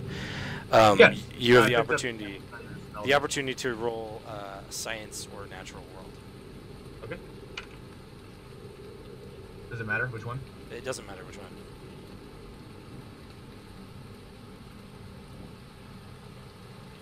Oh, jeez. I think you're a linguistic Math. professor, so I think you're Oh. really bad at that. I failed. Yeah. Yeah. Okay. All right. Hey, it's Ash. Turning into mush. I don't say anything. You know, Fergus says kind of in a hushed tone, still thinking that there's somebody out there watching. You know, I read in one of those National Geographics that some of the aboriginals in, you know, the jungles and stuff use the ash mixed with like water to like do face paint kind of thing. I mean, I don't think that's what this is, but I mean, that's just a thought.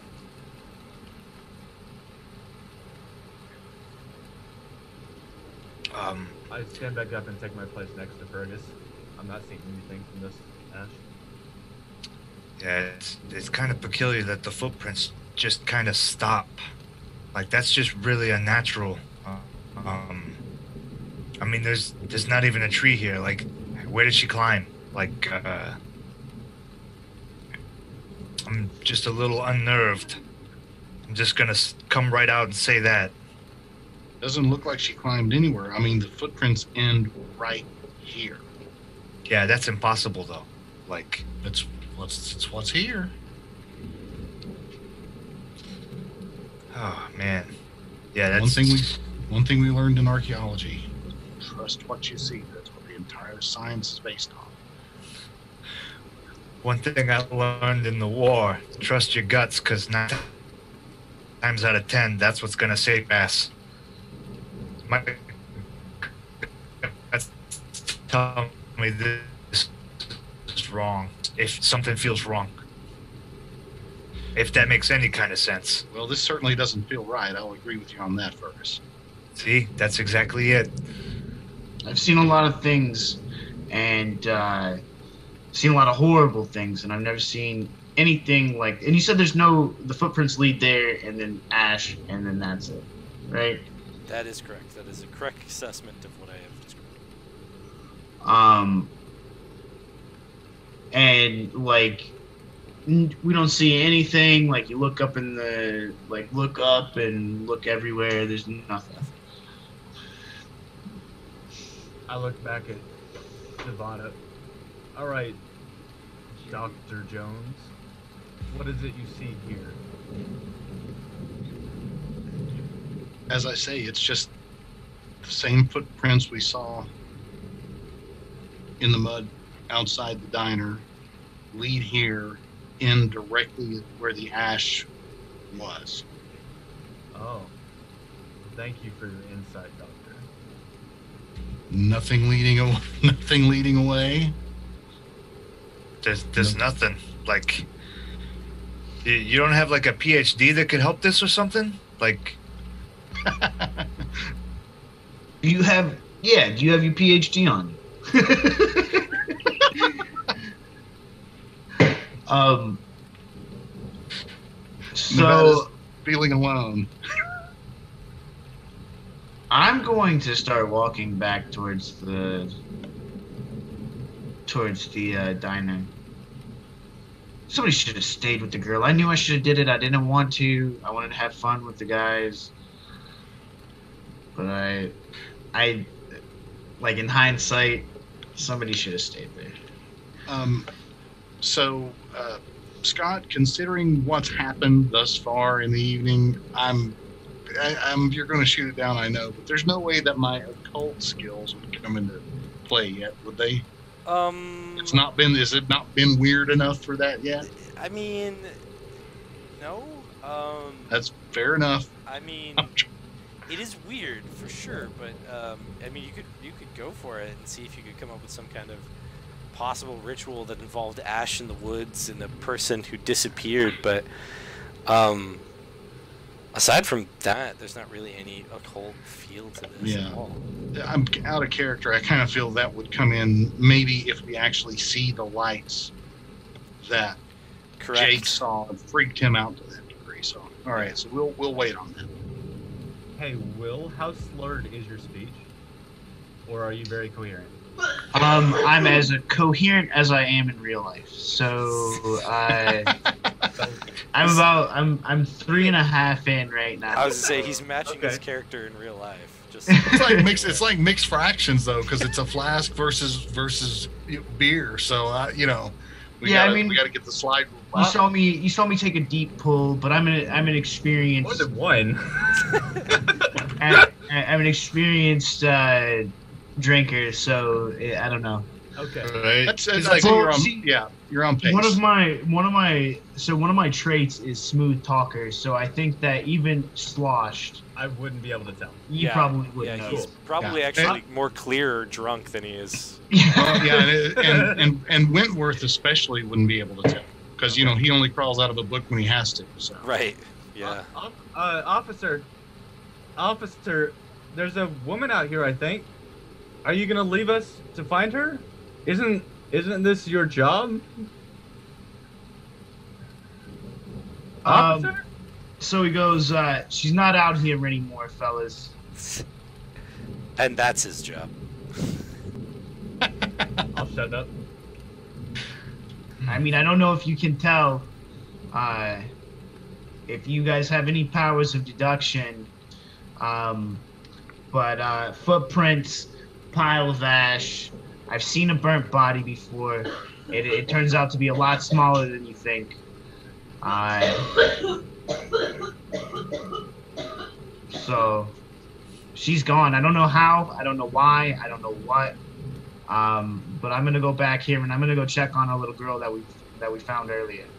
Yeah, I don't think stumbling around in these vine-choked woods in the dark will help anything except maybe break an ankle. I agree with that. Nevada. Let's get the heck out of here and get back to the diner. I stay with Fergus, whatever he does. Nevada is going to. Well, no, he'll check back in the diner before he goes on the mission to find Grandpa, because we want to report back what we just found out. Cool. So you guys, Yeah, definitely in agreement on the, tracking people through the mud. There are footprints. The footprints kind of stop. Like, it definitely seems collecting back at the diner is probably the better option. So, yeah, we're gonna make our way slowly back up there. Okay. It takes you quite a bit of time to get back out of the woods. A little bit longer than it took for you to get in, because you kind of lose your way a little bit. It's just kind of dark. It's darker, and the rain has gotten heavier.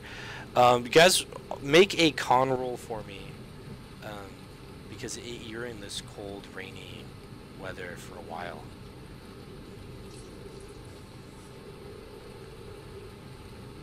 It's extreme success. Cool. Like dead on 14 for 14 for the extreme. I'm over by 16. Like barely a success. Like by one. Good success. Okay, so Will is the only one, despite his drinking, feels the push of the cold on his body, and because of that, Jeremy, Will loses 1 hit point.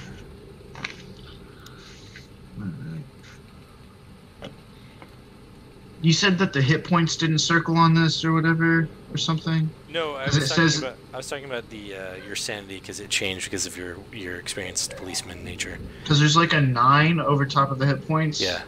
And then Nine there's is this your box of hit points. And then you're just gonna mark it as but 9 is your maximum.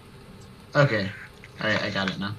Alright, so and maybe even he doesn't feel the cold, but it's taking its effects without him noticing it. Aware, yeah, for sure.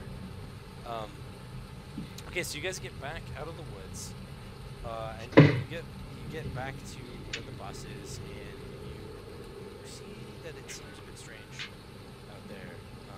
Go ahead and roll spot hidden. You got real faint. Roll what? Spot hidden. Spot hidden. Okay. Yeah. I'm gonna use my luck to get a success. to get a success. I actually made it this time. I'm using 5 luck if that matters. Remember, you can push and or use luck. 5 luck doesn't matter. Oh, okay. Well, let's see here. I'm going to. So the mechanics on a push for. You're going to spend extra time sort of really scrutinizing your surroundings. It means that you'll probably be a little bit behind the rest of the group, which you basically roll. If you Okay. fail the second time, stuff will happen. Okay, well, I failed the first time, so let's hope. Oh, I got a hard success this time. Woo! Okay, so you succeeded the second time, so nothing bad happens. Okay. For those of you that succeeded, which is a really point worth, you see that there are no indications that there's anything in the dining room. Like dark or The just lights are on, but like last But time when there were people no- there, you saw shadows and silhouettes and stuff. You're not seeing that this time. Lights are on, but no one's home. Right. The Hey, door to hey, the diner is also slightly open. Everybody, stay calm. Keep your eyes open. The hairs in the back of my neck are standing up and going woo, woo, woo. There's something's not right here. Like you can feel that in your guts, right? Everybody can feel that. That's what I'm talking about. Something's not right. Keep your eyes open. Let's move up nice and slow. I've So- walked in front of the group and turned around to listen to you. real quick, I offer the flask. It's like at the end of the flask, and I offer it to everybody. First to Wentworth, though. And whenever you put your hand up, he's like, "Oh no, you're taking a swig of this, and it's this, and it." No, you're gonna have a drink because I'm not walking into this place with you like that. You're not. I am not walking in here with you behind me like that. You're gonna have to calm down. Nevada puts a hand on Will's shoulder and says, "At least he's not armed." What? It will help calm your nerves just a bit, It might do you some good, Wind. I tentatively walk forward and take the flask, and I hand it back. And it's strong. It's like the moonshiniest moonshine, straight gasoline kind of thing. The gasoline is in there just for color. Right. And then to you, Fergus, and to you, Nevada, as well. Fergus takes a quick pull and then starts moving forward. Thank you, good sir. And then I take the last bit. So how are we? Who's taking the lead into the diner? That'd be me. I'm guessing Wentworth is in the rear, or is he in the middle? Rear. Okay, so you guys move toward the diner in a formation of some kind, a very Dungeons and Dragons style formation. With your Maybe wizard. put the tanks up front. You move toward the diner, and you notice nothing, you see nothing, you hear nothing. Aside from that creepy feeling that you're being watched, and the fact that there are no other people around, which seems to be a very strange thing, as this diner did just have a bunch of people in it. Are the cars still there? The cars are still there, but it looks like one of them, the nicer one, The old folks' car? yeah, Or the elderly couple? seems to have pulled away from the diner a little bit, but the door is left open, and it is stuck in the mud. Are there any footprints leading around? There are a bunch of footprints leading around. It seems as though everybody attempted to leave the diner in various different directions. That's mighty peculiar. Well, we still have the girl in the diner, we're thinking, right? Is there any music coming from the diner? There's that same light music that was playing before, but it's really only audible inside the diner. Like, it's too quiet to hear outside. The door's open a little bit. You might maybe hear it like a little tiny bit, Yeah, if like anything. every now and then you hear like a note from whatever's playing. Oh. I'm gonna go peek inside the diner. Is Cthulhu in the diner? He's having a cup of Kathaki. Is he calling to us? Yes, indeed. Is there any tentacles anyway? No, they don't serve Not coffee yet. soup here. Cthulhu's coffee is extra dark. Well, let's. I'm with Ferguson, or I'm with Fergus on this. Let's check out the diner. Still need to check out the car, but again, there was an incapacitated young lady in the diner, and we don't know what's going on. Hey, I'm sorry. Before anything cool happens, you guys, can we take a quick bio? And Sure, if you guys want Like to an- break, that's fine with me. Yeah, that'll let me refill coffee. Right. I pride myself in finding that perfect time to ask to take a break. I mean, I don't know if it's the perfect time, but we'll go ahead and accept it for now. Well, I always like to take like, if I feel like something cool's about to happen and I have to pee real bad, like, I'm like, I follow. let's not accidentally have to pee during the cool thing. All right, 5-minute break then for everyone at home. Cool. It'll be- No, 20, bro, 20. This is fun so far, man. I'm having a good time. Good. Yeah. Oh, yeah. It's Cool. Be right back.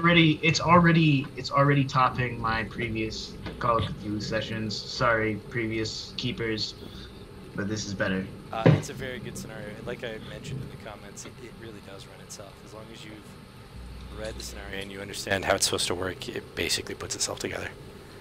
I think I'm telling you, man, the character motivation is the key to this game. Like, it's like the thing. But I'll be right back. Okay.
Okay, so for those of you at home who are watching this, whether right now or after the fact, Call of Cthulhu is a game by Chaosium, and they recently came up with a starter set. So I would recommend buying it, and if you'd like, buying this game along with it. I'm, of course, back, joined by one player, possibly more. Maybe. It's a secret. We'll see. Yeah. Yep.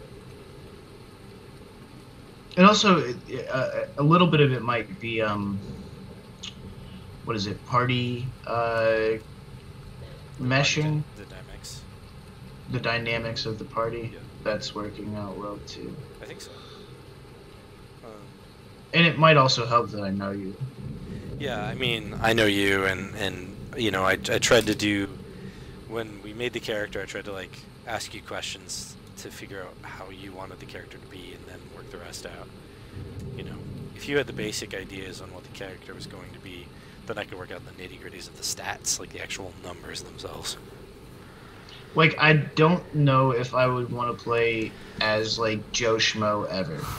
Right? Like, I would always want to be cop, reporter, archaeologist. Like I don't think I would want to be like a regular guy. Right. Like Fergus. You wouldn't want to be Fergus, as it were. No. Yeah. I think the core rulebook says you're supposed to be like steadfast into investigation. You wouldn't go away from investigation if you wanted to be a player in this game. But yeah. You your microphone is still really quiet. It's hard for me to hear you a lot of the time.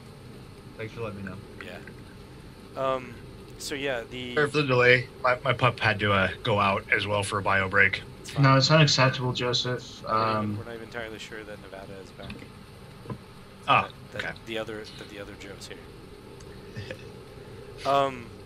So yeah, no, I agree. The investigation is the core to it, and so even if you're Joe Schmo, like Ian is Ian Christensen. For those that don't know him, Ian Christensen's a great guy over at Fantastic Dimensions. He runs a lot of Call of Cthulhu stuff, and he's really good at it. And I'm in a game with him next week, I think. And I'm playing a drifter from Los Angeles. I'm playing just some literal Joe Schmo. Like, my credit rating is 5. I have $1. It's probably better than mine. Yeah, Ian has actually, Ian Christensen has been, like, all of my Call of Cthulhu games that I've played have been, through him so far. Yeah, he's good. I lived through a couple, and I died horribly in the last one. You and I died together in that one on the ship. We were in the same room just being like, well, fuck it, I guess we're dead. We're locked in and we're dying, so Kobayashi Maru, bitches. Right. The last one, let's see, first the arm got ripped completely off, and it was sufficient damage to utterly kill me. And then the ice cavern collapsed, so my dead body was smushed beyond all recognition afterwards. Yikes. It was awful. It's just like real life. Yeah. Right? You're an armless, smushed guy, right? Yeah. Yeah. Yeah. I'm much flatter in real life. Don't forget Frozen. This is actually the camera adds turn sideways. Right. If he was to turn sideways, we would just see like a thin line. He would disappear completely, right? He'd stand in a corner, you'd never see him. Right? I have to watch out for cracks in the floor. Right. We fold him up and put him in the suitcase when we travel through. Air travel super cheap when you're flying. Yep. He's actually what they based Flat Stanley on. Yep. True story. Scout's honor.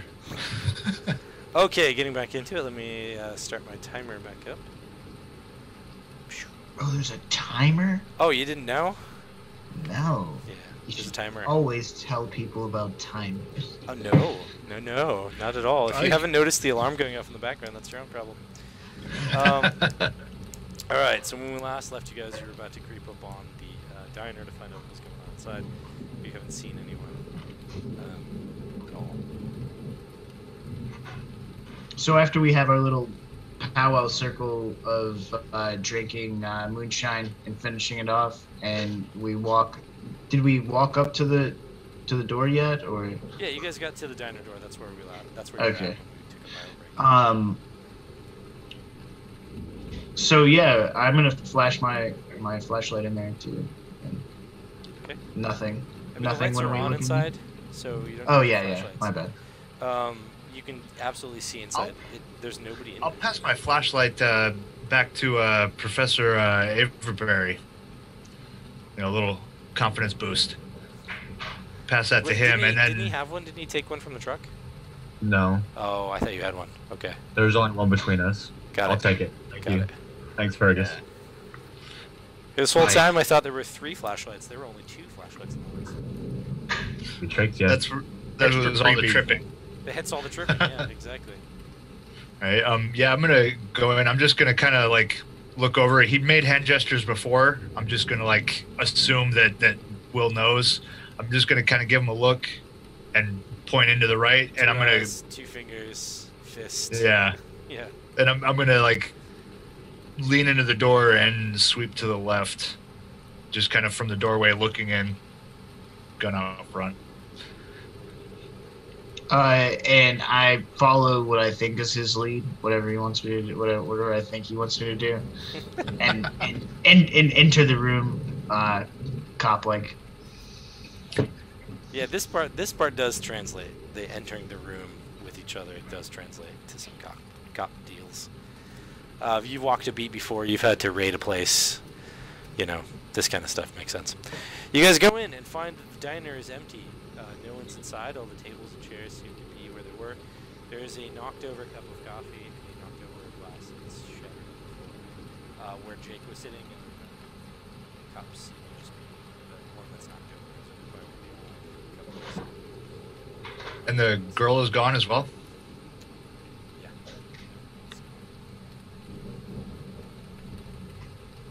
Pardon my French, but holy shit, what the hell happened in here?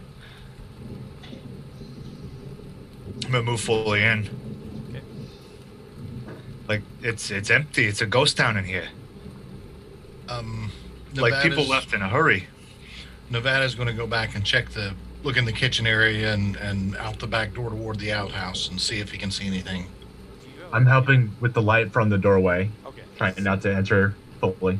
Okay, yeah, when you go look out the back door, you see some more ash, like the ash you found. It's halfway between the building and your house. Considering what happened in the woods, would I need to spot hidden to look for footprints, or could I tell? You can tell because you know what you're looking for now. Right. There are footprints back and forth between here and the outhouse, so you're not entirely sure what you're looking at.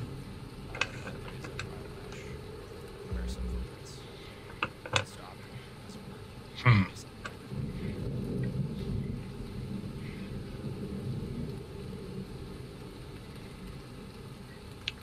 Well, I will don't- report.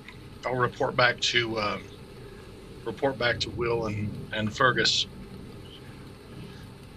and Wentworth for what it's worth. But And relay that there's more ash out back and footprints. This is very peculiar, gentlemen. Very peculiar. Oh, forgive me, but Jesus Christ.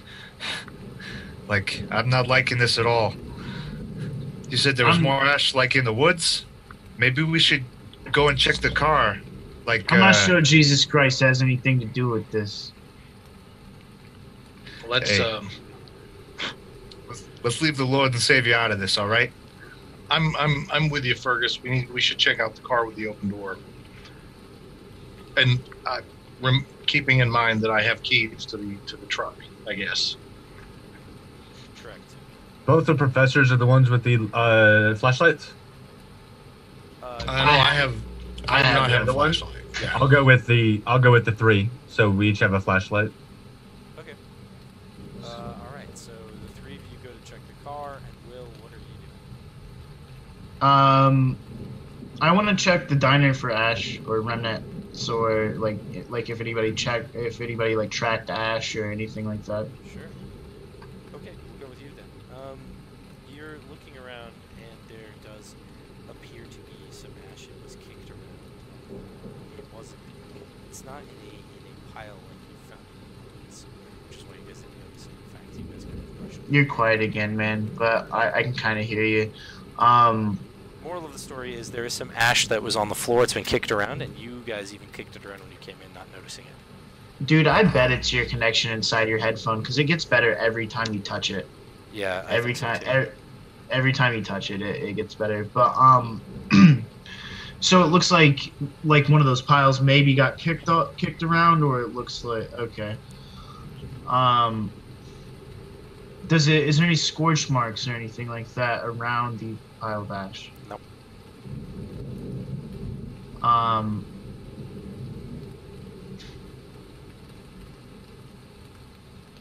So like as I'm like looking around the room, do I still have the like feeling that like I'm being watched while I'm in the diner? No.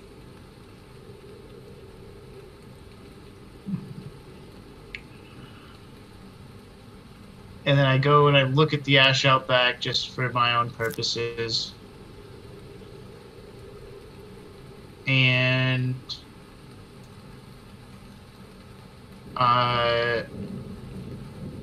do they have any hidden booze in the kitchen? Yeah, you can look around the kitchen. I'll say you take some time to do that. Roll luck for me, and then I'll come back to you after I go to this other guys. So what was your luck real fast? Was it a success or not? It was a success. Yeah. Okay, I'll come back to you then. All right, you guys out there in the vehicle, or checking out the vehicle. You go out and you have that creepy sense you're being watched, and you sort of look around. The door, half-open door, does have ash on it and on the ground around it.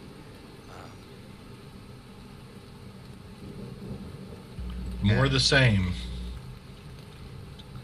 Yeah, I'm definitely feeling quite unnerved here right about now. This is...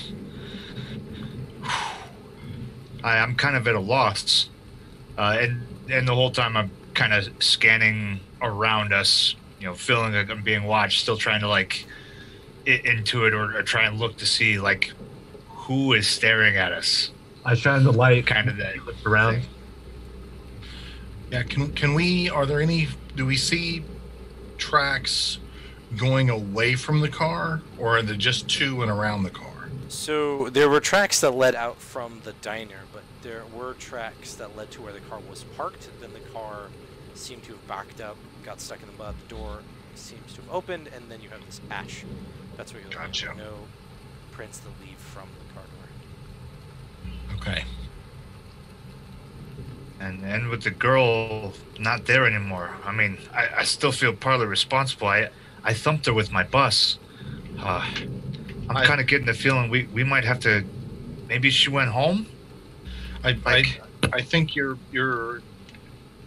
assuming too much responsibility here.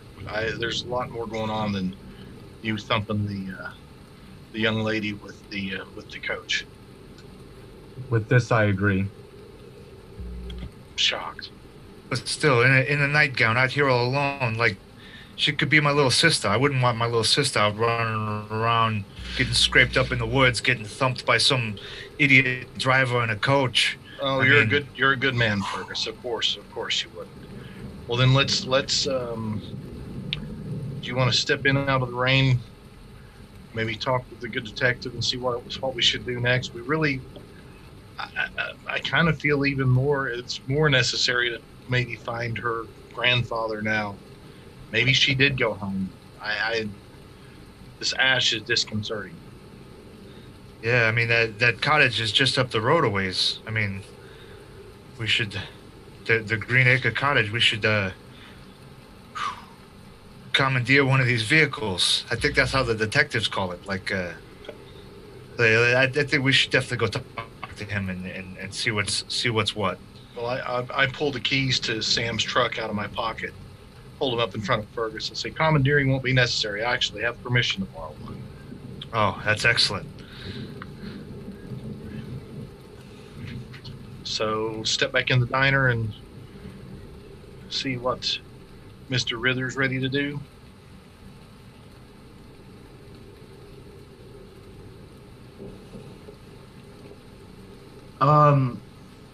So if you guys like get back in there, like fine and everything like that, real quick, Scott, what is the proximity of the ash to where the girl was originally sleeping? The ash is not really close to where she was at. If you were to go, you're pretty intuitive. I don't remember what your exact number was for that kind of stuff, but I know that you're fairly intuitive and observant. If you were to make a guess, based on what you're looking at, this would have been the proximity of where Jake was, the truck driver, farmer guy. Okay. Closer to him than to her. All right. So whatever so what do you guys like? What do you say to me whenever you get into the? I say we come into the diner and say, Detective, we found more ash. The car's stuck in the mud. People got in and there's ash, and that seems to be it. No sign of anyone other than ash and footprints. It's a lot of the same in here. I think our friend Jake might be this pile of ash that's been kicked around. Whoa, hold on. We're not actually believing these people are just turning to ash, right? I mean that's crazy. Well, Fergus, you said that you did a little bit of reading. Have you ever checked out any of the pulps or anything like that? Yeah, occasionally. I love a good adventure, but like, those are pulp stories. I mean, we're talking like science fiction. This, like, we can't be believing in real life that this, like, people are just turning into ash. Like, that's. Well, we have two options here. We can either believe that people are turning into ash, maybe three. We can believe that somebody's going around and mysteriously dropping ashes somewhere, and he kind of goes and he kind of brings Fergus over to the general area of the ash, and he says, "Now, Fergus, you see any scorch marks around here?" None. There's not a single scorch mark on this floor. Now, ash takes fire. That I know for sure. Exactly, my friend. Exactly. Actually, no. Ash takes heat, not necessarily fire. Sure, yeah, but even heat is gonna scorch the floor. Am I right? It should. It should. I mean, this is vinyl. This would have melted. Motioning to the seat cushions. Look, so I think that we have something that is genuinely unexplainable on our hands here. Yeah, I've seen people on fire. I've seen a body burn. You wouldn't believe the amount of time it actually takes before there's nothing left. Like, I mean, this ain't that. But there's something here that I'm really not liking this right now, guys. At the moment, remember, we came into this diner, 5 people, including the girl. There were 5 people in the diner with the couple Sam, Jake, and Mary. And now there's 4 of us left. No sign of anyone else other than some footprints. The 2 vehicles we left here are still here. I don't know what's happening, but obviously the ash has something to do with it. And now think back to what Jake said earlier. It seems like just maybe he got into a similar predicament as us, but he happened to be in some place where the mud was a little bit thicker and he couldn't get his truck out. So Deadlight caused this? Now I can't Spirits in the road? I can't speak on Deadlight. I'm not sure exactly what's happening here. I'd not like to jump to any conclusions. Nor would I. But what we definitely have here is something that we can't explain. Now, officer, you would say you were pretty experienced in the business. Would you say, by your own Well, estimation? I've been in homicide for a few years now, and I had my beat. I've seen lots of things, friend. Things like this. Nothing like this ever. You have to excuse me, guys. Like, I'm starting to feel like this room is getting just a little too small. I'm gonna be right outside the door. I just got to get some air real quick. I just got to get some air. And Fergus walks off and just kind of stands in the doorway, just kind of looking out at the rain and catching his breath. It might not be a good idea to stay here. Everybody who was here is nice. not here anymore. Now, Professor, that's the first scholarly thing I've heard you say all night long. It's a rough night. All right. Run You've been over. you were. It's not your fault. You were in the book most of the time. I step back with Ferg and step outside. It is stuffy in there.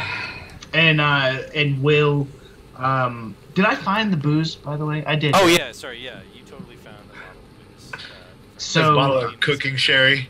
No, the Canadian was hidden in the cabinet. So I pulled that out, and I'd already kind of, like, while they were doing the thing, I'd already, like, poured myself a little shot and was sitting at the table when they walked in, and I pour Nevada a shot. And what about you, Professor? Have you ever seen anything like this before? Which one? Nevada. Well, intention firsthand, no, but and out of character, Scott, correct me if I'm wrong here, but I'm assuming that, with a score of 80 in archaeology, I may very well have seen historical archaeological records of spontaneous combustion, mystical ceremonies, something of that nature that while it might not explain this, could inform upon it. With the decent level of occult that you possess in your archaeological experience, those are your two big things. You can piece together some kind of ritualistic thing. Well, yeah, detective, it's I've not seen it, and I'm not saying I believe it, but there are far too many historical records of circumstances such as this that just can't be explained away. Who knows? We might discover something entirely new in recorded human knowledge here. Between me and you, I'd rather not discover anything tonight. I think I've had enough discoveries for the rest of my life. But I think we need to hop in that truck and take the road that we came in on back out of here. Well, let's ask Wentworth and Fergus what they think. Gentlemen, try to motion for Fergus to at least turn around so he can join the conversation. I'd stay outside, or stay just outside the door, but turn around and look back in the room.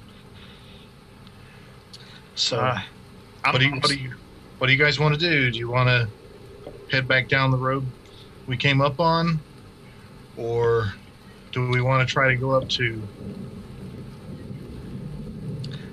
I'm definitely still feeling a little bit of guilt, like I should at least tell her grandfather. But I mean, after that, I'm all for maybe just heading back into Arkham. When the weather clears up, like I promise, we'll get you guys where you need to go. I mean, that was my job. Professor, detective, does that sound okay? Well, on one hand, it seems like a very dangerous situation, but on the other, we could be looking at the discovery of the century. We could make a lot of money off of whatever's going on here. and report on it. And you write see, books over like it. as he's saying that, you see Will like kind of throw his hands up and look at Fergus and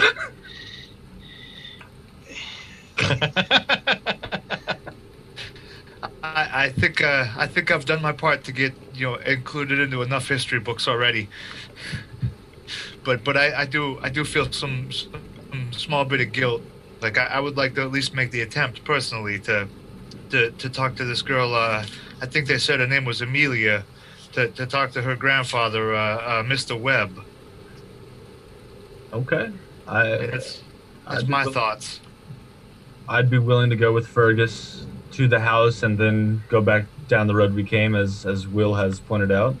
That seems like a reasonable set of actions for us to take at this point. So Scott, is the truck? Does it have seating for four adults? It's not a pickup truck. It's a Packard, which is an old 1920s vehicle. It's a 4-door, 4-seater. It's got 2 in front, 2 in back. Okay. It's just more capable of handling this kind of roadage than the other one, which was a 2-seater roadster. Okay. So this is more of a little bit more all-terrain. It's not really a truck, as it were.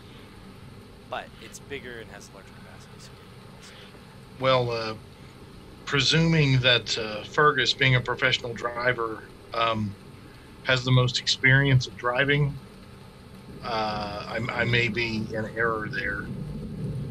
I would say that on a scale of 1 to 100, Nevada's about a 20 of a driver.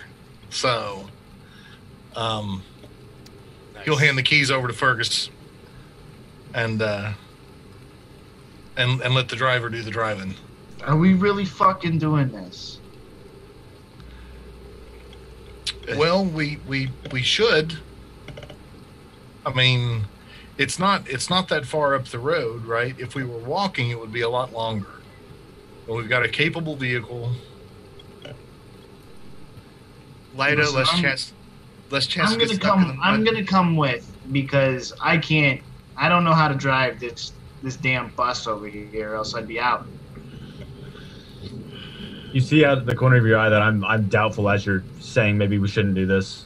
There's clear doubt on my face.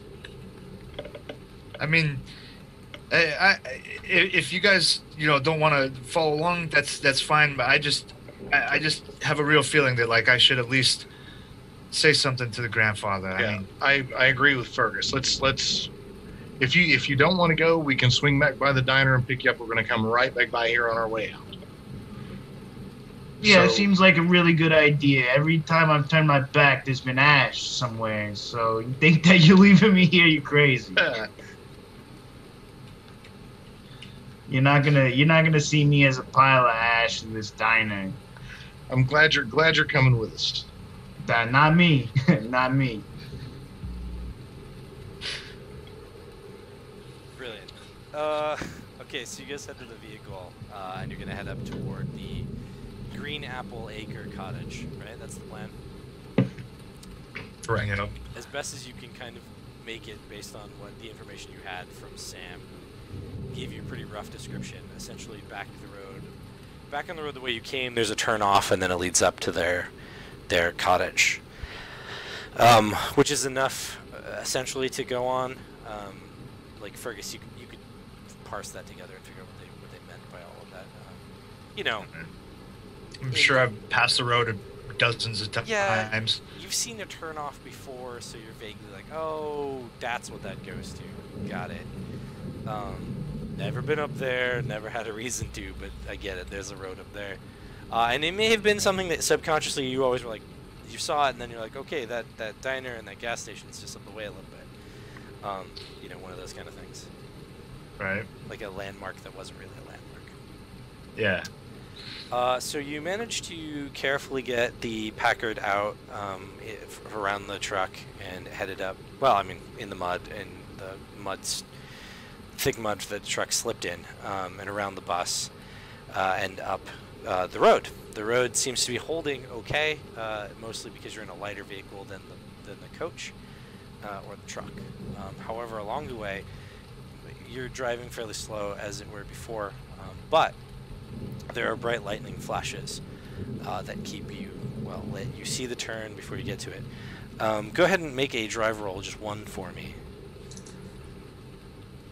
Oh yeah, that was a close one, but 55 out of 60. Cool. So at some point, the road gets a little bit wet because you do start going uphill before it curves Okay, back I'll down. drop it in a second. Keep it in the granny gear for extra torque. The road slips a little, but you manage to keep it under control. Get it up there and past the slippery part from the washing out of the road. The rain is a lot heavier now than before.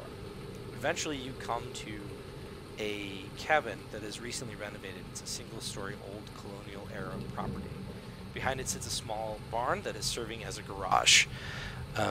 As you approach, you can see that the door is moving in the wind, and it's just flapping, and there's darkness inside. Oh man, I got kind of that bad feeling here again. I'm gonna park us up out of the rain though. I'm gonna pull up towards pulling into the barn. Okay. Or the converted garage. I bet there's fucking ash in there. So when you get in the Could garage, be. there is a vehicle in there. It's a nice one, and then there's an older one that's sort of covered.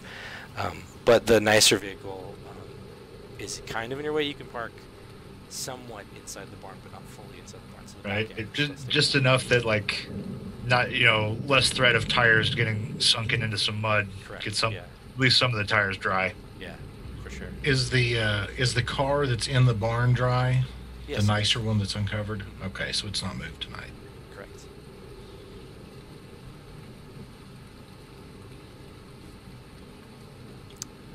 So It's your move, Fergus. You're the one who wanted to come out here. All right. I'm gonna leave turn the car off. Obviously, lights off. But I'm gonna leave the keys right in the ignition. I mean, it's not Just- your car, right? So I just Yeah. can steal it on a night like this. Exactly. And I'm gonna start, I guess, making my way to the front of this place. Yeah, Nevada will go with him. Okay, as you approach the building, go ahead and roll spot hidden for me. Oh God, 70 out of 55. Negatory there, Ghost Rider. I got a critical fail, if that matters. I spot dead on. Well, I think I did. I think it's 50. Hang on just a second. I got critical success. I rolled a 1. Ooh. I got a. Well, good. I'm glad somebody did. I got a 50. So it's as close as you can get to failing without failing. Got it. So people failed, people critically failed, people are like, I don't know what the hell's going on, and then the guy's like, you guys don't see all this. So basically what you find is you find footprints that lead away from the door and run out into the woods, and a crowbar laying in the mud outside of the front door.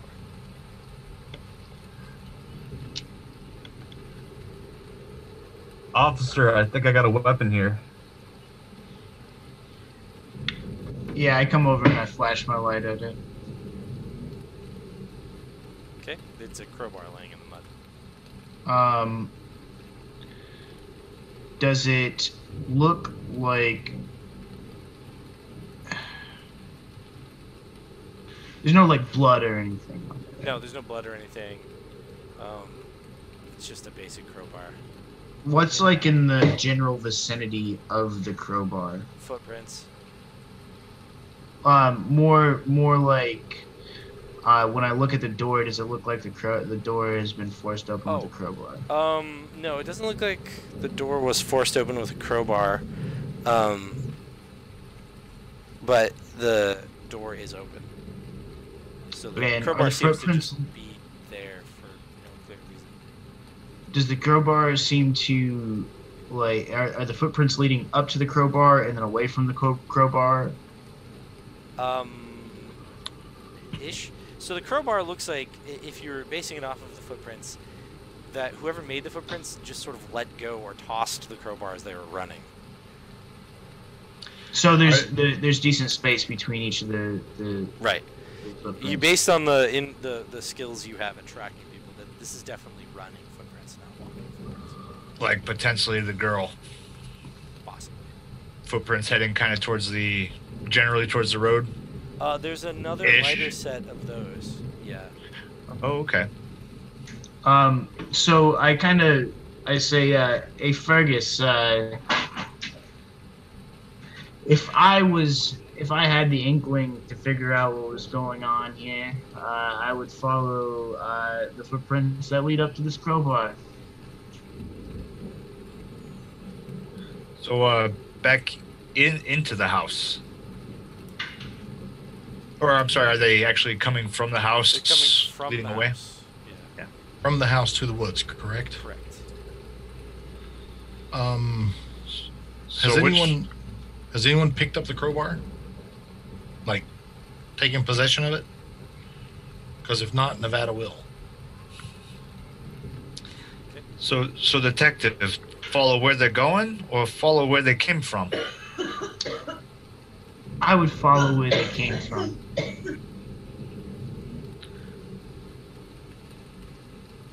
It's not looking like there's going to be much anybody home. I mean, all the lights are out. It's, Oh, don't let that stop you, Mister. I feel an obligation. I forgot to mention that the running footprints seem to have slipped at one point, and then they continue to run. It's still running. It doesn't add much more than somebody slipped on their way out.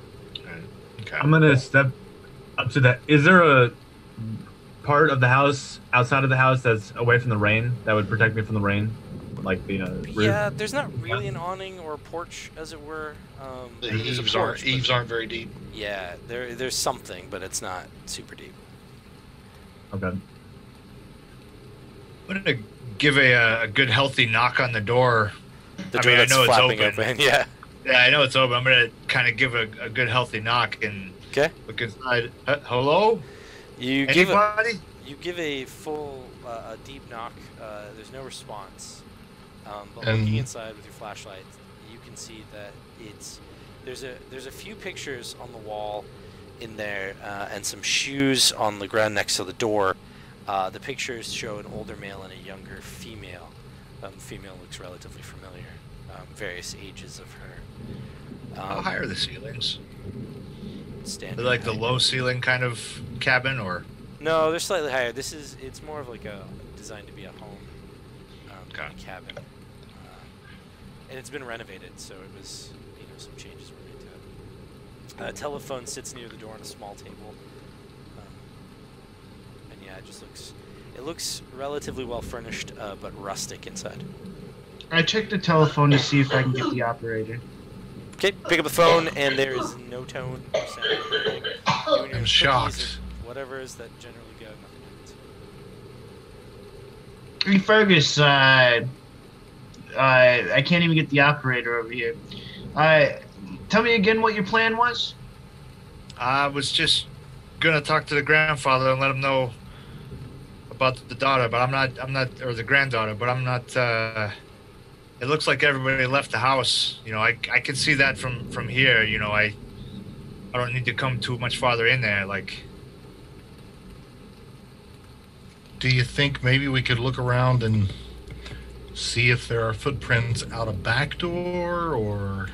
Oh, so we're gonna try to find the grandpa now. Okay. No, I'm still trying to find the girl. Okay.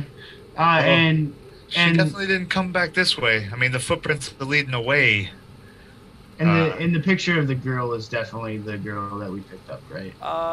Yeah, it looks like the girl, but you haven't really approached them to scrutinize the pictures. And I except would for like to those scrutinize. weird, freaky eyes. Right? She doesn't have the same eyes, right? Right, the blank stare. Yeah, she doesn't have that. Right. Yeah. That would stick out a little bit in the Yeah, family that would be photo. like, wow, she had blank stare for her whole life. She was actually Well. quite fine. She only knew 2 words: grandpa and light. That's all she knew. Fergus, I got a bad feeling about this. I'm with the officer. I think we should not investigate this further. Yeah, I'm kind of feeling that same way. I mean, the grandfather's not here. They both ran out into the woods. I don't. This is not the weather to go traipsing through the woodlands to try and find some old guy. I'm not liking this at all. I mean, Now, it's I when don't you even were think in we the should be in the house. military and you were trying to find a crowd, would you do it with a guy with a limp, a dude with a guy with no firearm, and a teacher? okay. Funny enough, like I think more than once it has been exactly that scenario. One of the guys we were with, I mean, everybody called him Teach. He was a, that's what he was in school for before we got pulled off. And my best pal, oh, one sec, I got his name here. My best pal, William Henry, and um, Fergus pulls out this old beat up dented pocket watch. He had a hell of a limp before. Well, he had a hell of a limp. Yeah, so I mean, You're it saying doesn't something seem that that really strange. troubles me, Fergus. You keep saying had. You keep saying had. Yeah, forget about it. Yeah, okay. I think I catch everything you're saying here. So your friend with the limp, your friend with the limp is the owner of that pocket watch, and over there, something happened to him. Yeah, that's Now- what I'm saying. And can we drop that already? I'm just Yeah, letting you know well, that, like, I'm just trying to been in make a sure similar that situation. the situation is clarified. Now, I'm not necessarily a betting man, but I would wager that there's a better way to go about this than to run off into the darkness, in the mud, That's looking for old man grandpa. That's what I'm saying. This is not the right situation. I mean, before we was all trained soldiers. Like, I'm very, very inclined to get back in this car. But Fergus, I will do one thing for you. If you want to come back out here and check this out a little bit more, and try to find the grandpa and try to get this situation straight, I'll help you. But tonight is not the night, friend. Tonight is not the night. I'm in agreement. When you you said you were going to scrutinize the picture. Did you actually do that? Yeah. Okay, so when you went into the house to get a little bit of a closer look, there's a door in the hallway so right when you walk in, there's a door immediately to your right. As you pass that door, because the pictures were kind of on the left there, as you pass that door, you see that there's a room with some dead bodies in it. There's just a room with dead bodies in it. Yes, there was a room with dead bodies that I hadn't got to because you were having a discussion with Fergus about whether or not it was time to continue investigating. I'm like, I'm gonna jump in at some point, but they just keep going. But as you go in, you see a room with dead bodies in it. Do you look in the room? Fuck. All right. So Scott, you're gonna have to help me here. I see this room with dead bodies, right? Yeah. I'm looking for a dead body. Correct. Is the dead body that I'm looking for amongst these bodies? Possibly. Why don't you look in the room and I'll tell you. All right. So, against my better judgment, right? And because there's a reason why I'm here, I will look in this fucking room You don't have to with roll the anything. dead You bodies. just had to tell me you were looking in the room. You look into the reception room and you find 2 dead bodies and a 16-inch wide by 9-inch tall trough-shaped featureless coffer mounted on small clawed metal feet on the floor. One of them is an older man. His face is heavily lined and he has close cropped white beard and hair. He's the example of a New England patrician, and he's slumped on his knees, resting against an armchair, his shoulder bloody and his face ashen. The shoulder wound looks like the remnants of a close-range shotgun blast, which is confirmed by the fact that there's a shotgun, a single-barreled 20-gauge shotgun, lying on the floor next to the other body, which is of a younger man. Now, you're immune to dead body things, so you don't have to make a sanity roll here. The younger man, however, is in a strange and horrific condition. He was in his early 20s, but now his features are contorted in agony and almost unrecognizable. His jawbone and many of his joints have been dislocated in the throes of violent convulsions, and he lies like a discarded and broken marionette on the floor. The lower half of his body has been reduced to ashes, as if some intense heat burnt him from the ground up. On what remains of his upper body, his skin is blood-blotched and blackened, as if his veins had exploded from within, and his eyes are red black masses of hemorrhage. A crude sacking mask appears to have been ripped off his face and is laying on the floor near his head. Unfortunately, this is more than just a dead body. You have to make a sanity roll on this one. Sweet sanity. Not me. Yeah, the rest of you guys are immune at the moment because you're outside. Oh no, soldier, soldier thing. So Immune to dead bodies and gross injuries. That's right, gross injuries. Yeah, you're fine. Yeah, I mean, same people get, mortared and such. I failed my sanity roll. Okay, then you will lose 1d4 plus 1 sanity. Don't roll a 4. I didn't have any other type of die ready. Do you want me to roll it for you? Yeah, please. Okay, I'm gonna roll for you. Okay, it's only 2. You're fine. Fine. If it was a 5, you would have gone into a bout of madness, but you didn't counter that. I mean, I'm not offended by a bout of madness. So none of these bodies are the murder disappearance that I'm investigating. Actually, which one do you mean? You mean the old man? So I just from my backstory bullshit, right? Right. No. Okay. And that's the only reason I went in there, right? Was to make sure that none of I thought whenever you said that there's a bunch of dead bodies in there, I just imagined a pile of That was me. I was thinking like all the townspeople, like there's like 7 of them in there. I imagined a pile of dead bodies. No. So I'm gonna say hey Fergus. Yeah. Why don't you come in here and take a look at this? All right, it's gonna go in kind of looking up towards the ceilings and not quite appreciating the tightness of the confines of this. It's a bit cramped, but not that cramped. Yeah, it's feeling just a little crowded. Yeah, I'm gonna head in and take a look.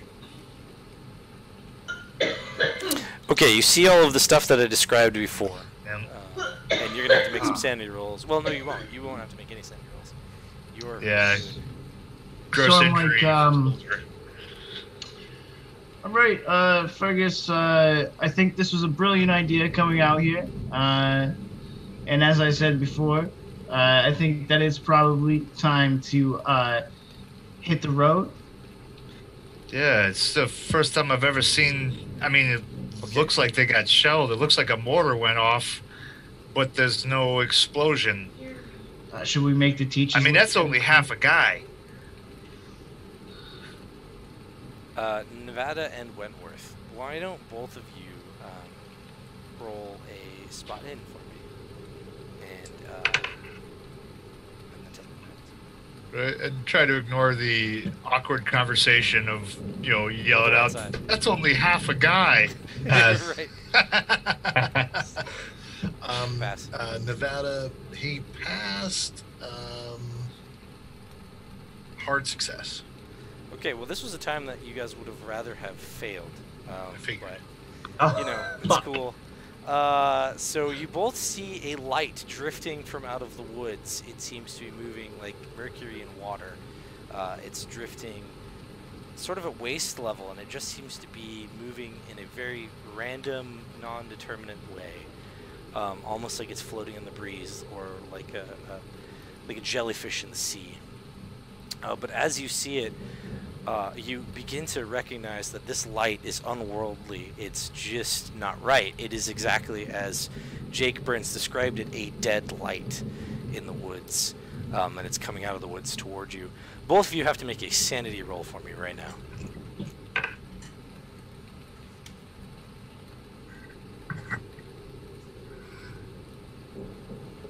Hard Failed. success. Fail.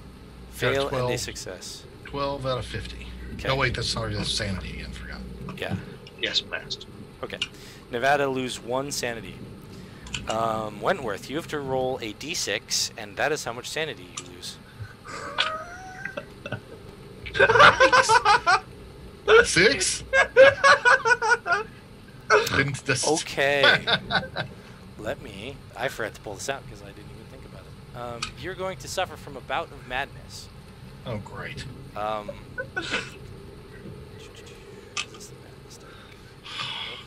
Then I picked up the crowbar. Okay. So you're going to suffer from a bout of madness. And what you're going to do is you're going to roll... You don't have any currently existing phobias, is that correct? 1 second. No phobias, no mania. Okay, good. Because I would target those first. Okay. You're going to then roll for me a d10. Okay.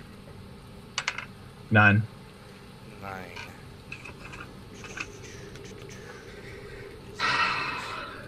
It's good knowing you guys. I forgot to bring up my stuff. So This you was rolled a your 9. fucking idea. This is phobia. what you deserve. Okay. That's what Fair you enough. get. So you're This is going what to you get. you're going to panic, and for the next 1d10 rounds, so I'm going to roll a d10 over here. So for the next 5 rounds, you're going to be suffering from a phobia. These are meanings. Flip to the other side. All right. So wow, the first one that pulled up when I pulled out the phobias and I just drew it randomly was actually this one, which is great because it applies to your character directly. It's bibliophobia, or fear of books. You are now suffering for the next 1d10 rounds the fear that a book or anything made of paper is going to cause you some kind of death or destruction. This is at random. You could have been afraid of lights, but we're going to go with books because of you. You can temporarily reduce that later on because this is going to be long-standing, but for right now you're going to freak out and you're going to kind of do some craziness. But you're going to be afraid of books for d10 hours. D10 hours. Yeah. Okay. Yeah, so the rest of this adventure you're not going to be able to grab a book, touch a book, look at a book. But let's see. Yeah. So Okay. yeah, you are shaken and terrified and suffering from some sort of uncontrollable just confusion about what's happening, and for whatever reason you're blaming books for your problems. Can I fall backwards into the house and then start crawling away from the door? I will do that. Show me the books. Your mind has been broken and altered. Oh, actually, you need to... I'm sorry. There's one... I forgot to do something. I forgot a step, and I apologize. Go for This it. is me. It's been a while. Apology accepted. Go ahead and roll your intelligence. Intelligence. Yeah. Okay. And you want to fail. Well, I didn't fail. I didn't think you would. So we're right back to where we were. I hard success. Yeah, so you're the intelligent guy. So yeah, this is where you suffer this bout of madness. So this is the step that I missed. You're suffering from it anyway. You're good. But yeah, you completely understand that your world has been broken. Your reality is shattered. You just saw something in the woods that is unworldly and should not exist in our reality, and you know that it should not exist because you're intelligent enough to know what should and should not exist in our world. And this is not one of them. Help! Yep. Nevada, you were lucky enough to only take a little bit of sanity loss. Your mind is bent a little, but not that much. Not enough to scream and be afraid of books. It could still be a flashlight, right? It could still be like... I mean, Yeah, you if- saw something for sure, but whatever. It could have been anything. Yeah. I'll wait Right. there. Hearing the screams and watching Professor Everberry come skittering in on his backside, backing away from the doorway. I'm pushing out that front door with the gun out, looking around like, what the holy hell is going on? Are we under fire? Don't let it in. So how fast is it moving toward the house? Really languidly, again, like a jellyfish in the sea. Gotcha. But it is heading toward you guys. And as Fergus comes out and points his gun randomly into the wilderness, he sees it because now it's out of the woods, and he has to make a sanity roll.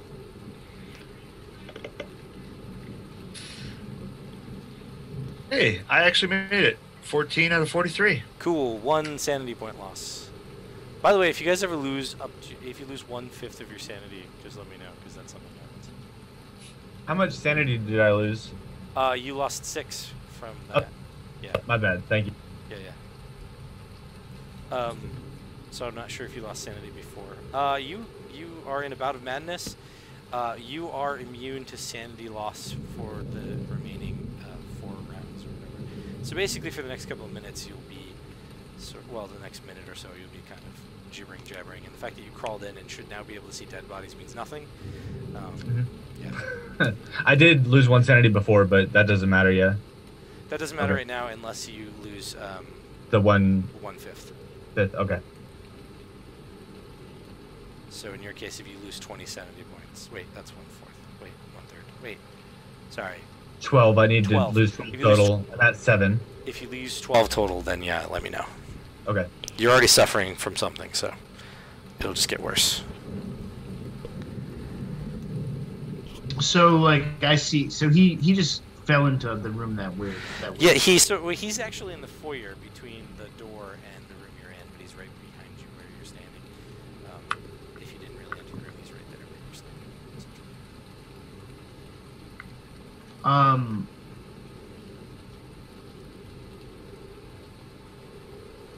standing. So again, I'm going to eye Fergus. I'm going to be like, "Fucking told you so." And there's a lantern with no person attached. So you guys who are looking at it, you have to make a power roll now because you're being mesmerized by the light. Okay. Oh shit. Would you still say I'm looking at it? No, or you're fine. You're immune to Okay. this right now because you're panicking. Oh, I failed that Ooh, you failed by that. a little bit. Me too. 88 out of 55. I'm I will not- not out of the room with the dead people yet. No. Can I see Fergus reacting to it? No, you'd have to step kind of back and look, and at that point you would also see the thing beyond it. So if you want to do that, you can. But for right now, No, I the don't two of wanna you that do have that. failed your power rolls are suffering from mesmerizing effect. Essentially, you're subconsciously held by its mesmerizing emotions. It's sort of weird languid movements are keeping you like, whoa, what is going on? All right. You can Slowly you can just move kind away. of lowering the gun and staring. You can move away and you can do actions, but every action you do, you have to roll, and you have to roll to counter that. Because this light. So you can still shoot at it, as it were, but you do so without it. Yeah.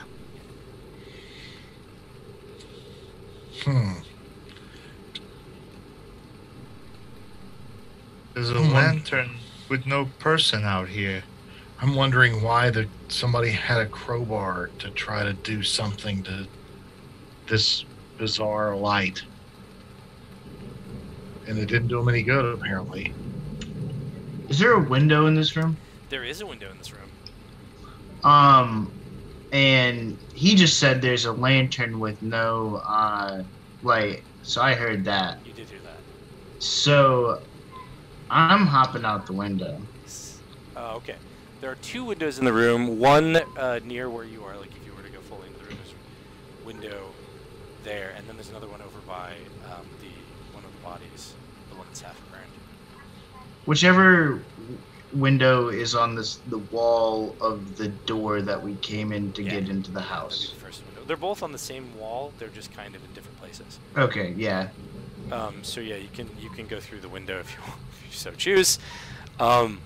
Opening up the I'll blind. check it to make. I'll check it to make sure it can open first. Yeah. Before, but Are you gonna look out the window as you get to it, or are you just gonna look at the window and just gonna be like, not looking at the whole? I mean, I imagine you'd have to look out the window. All right. So when you look out the window, you see a light languidly floating in Motherfucker. at roughly waist height, and make a sanity roll.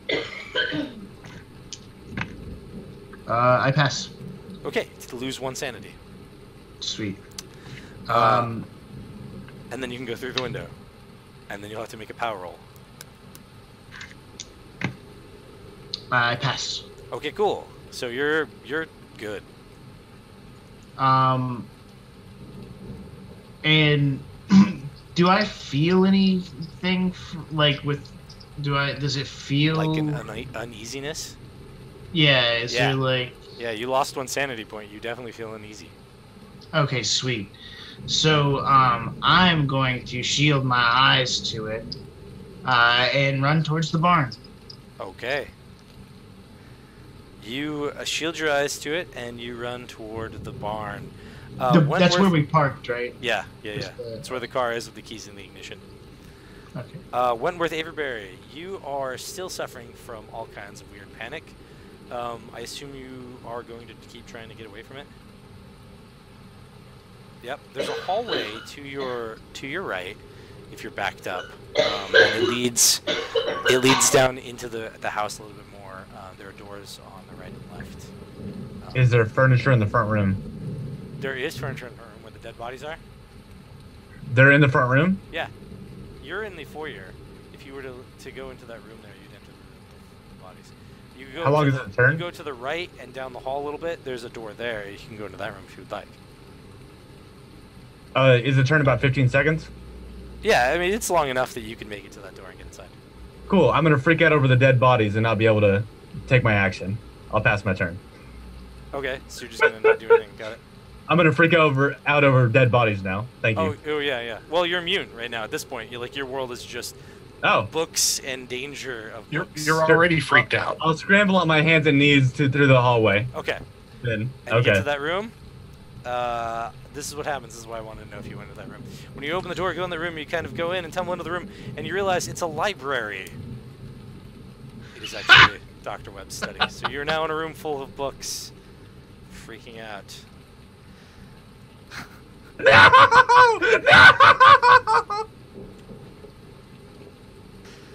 Okay, do you guys outside. Richter is making it toward the barn. Fergus and Nevada, you guys are mesmerized, but you can still take actions just with penalties. What do you guys want to do?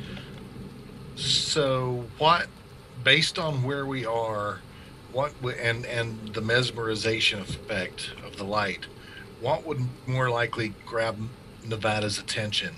Would it be Will running to the barn or hearing Wentworth screaming in the house? Or can we hear him screaming in the house? Oh, most certainly. His screams are probably girlish and loud. Piercing, yes. Okay. But does the mesmerization keep us from making logical decisions, or you'd still make decisions, you can still choose to take actions. You just have penalties to them because the light keeps wanting to attract your attention.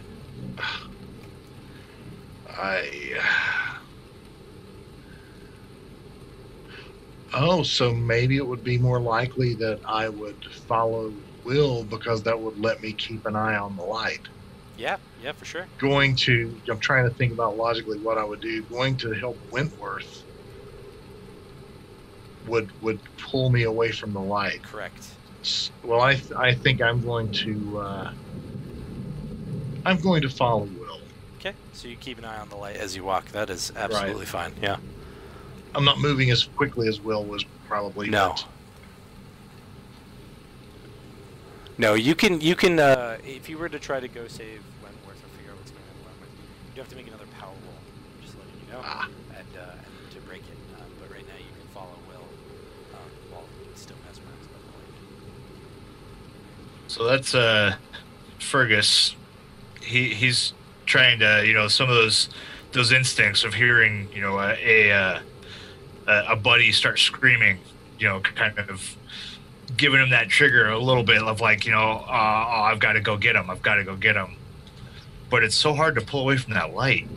But the attempt is to go in and rescue my buddy from what's obviously got to be a kraut trap in there. As things are starting to like click back into place a little bit. Yeah, for sure. Or I guess out of place, as it were. So you're Right. gonna try to make that power roll. And that's a disadvantage. Yeah, you're gonna have to make it a penalty, and you have to get a hard success. Let me check that. Oh, man. And hard success means I need a 27. Oh no, you just need to Disadvantage. make a success. Oh, I did not. I rolled a 96 and an 86. It's a hard success if you were within 6 feet, but you're not within 6 feet. Alright. The worst of the two is a 96.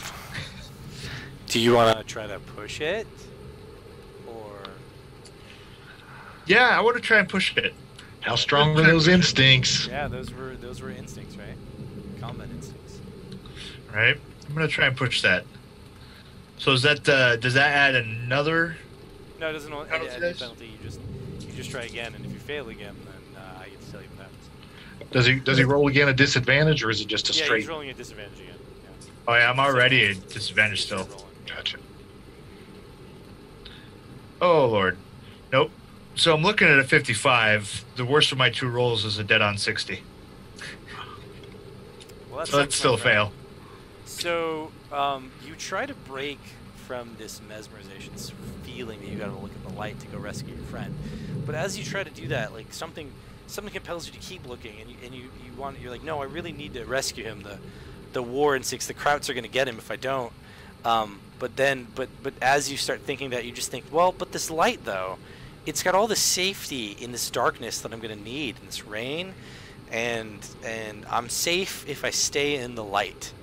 And that's the feeling you get. At this point, Okay. you can't take any actions, really. You just kind of are mesmerized. I'll let you make another roll to try to break it later, but you don't even get to take actions anymore. I think for now, then he's gonna drop the 45 and just let it fall out of his hand and maybe take a step or two closer. Yeah, safe light.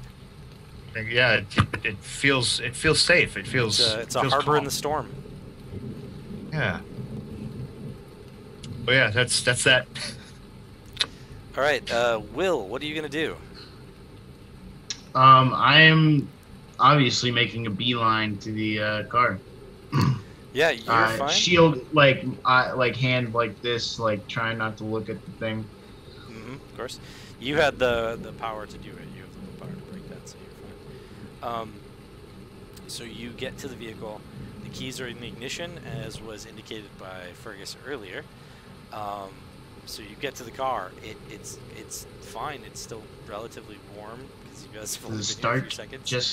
Does it start just fine? Yep, starts fine. Starts right up. I'm going to back out a little bit. Without looking? And so I'm sure something is going to happen. No, you don't want to look, right? So go ahead and roll luck for Yeah. me. And Nevada, you also roll luck. I'm going to find out what it is. Okay.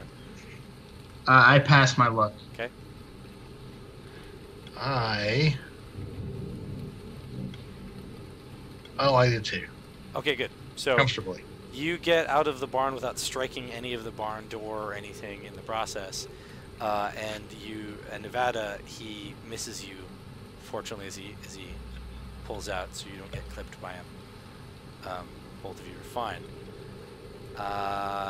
Yeah, so why don't we jump to Wentworth and then come back to Nevada, and then we'll go Will again. Because you have a chance, Will, to get out of here at this point. Wentworth, you're in a room full of books. Yes. what the fuck do you want from me? I mean nothing. Aside from, how do you want to react to the books? You can choose to make actions. I'd assume I'd actually just have a fucking heart attack. I think I'm Okay. done. All right, we'll go with that. That's Heart fine attack? with me. Yes. All right. We'll go ahead and say Massive coronary for the win. the trauma is too much. You faint, and we'll just say you die. That's okay with me. Yeah, because you could have tried to light them on fire or any other thing, but then you would have died in the fire that you set yourself to kill these books. More but a heart attack dignified, works. just as yeah. Heart attack works for me. Okay, you're dead. Thanks for playing Call of Cthulhu. Nevada and Will. Nevada gets sacked first in this sort of cycle that I'm going through, because it would actually go Nevada and Fergus and then Will. But Fergus is just going to keep working toward the light, looking at it, wondering what to do with himself to be safe. Nevada, what do you want to do? So when Will backed the car out and he missed me, did he pull the Packard between me and the light, or was I between the Packard and the light? That's a good question. Because I was just following him to the barn, so I'm not Were sure. you going to try to turn around or just keep going back until you got at a safe place? I was just trying to follow Will. Oh, sorry. Okay. What was your plan with the? How did you pull the car out? So like, I backed straight out, and then I was going to see like if I could look around a tiny bit without looking at the light, like still, because I imagine that the light is shining. So like, if you were to put your hand up to like a flashlight or something like that, right? You could kind of keep it in the general area. But That like, is correct. Yeah. I'm not even offended if I accidentally peek, but I'm saying I'm trying to. No, I get it. To not. And I look in the yard to see if any of the other gentlemen are making their way toward the vehicle like they should be. Yeah, so Nevada is right up next to the vehicle. We'll go ahead and say that you have placed yourself between him and the vehicle. So Nevada has, your gaze has been broken.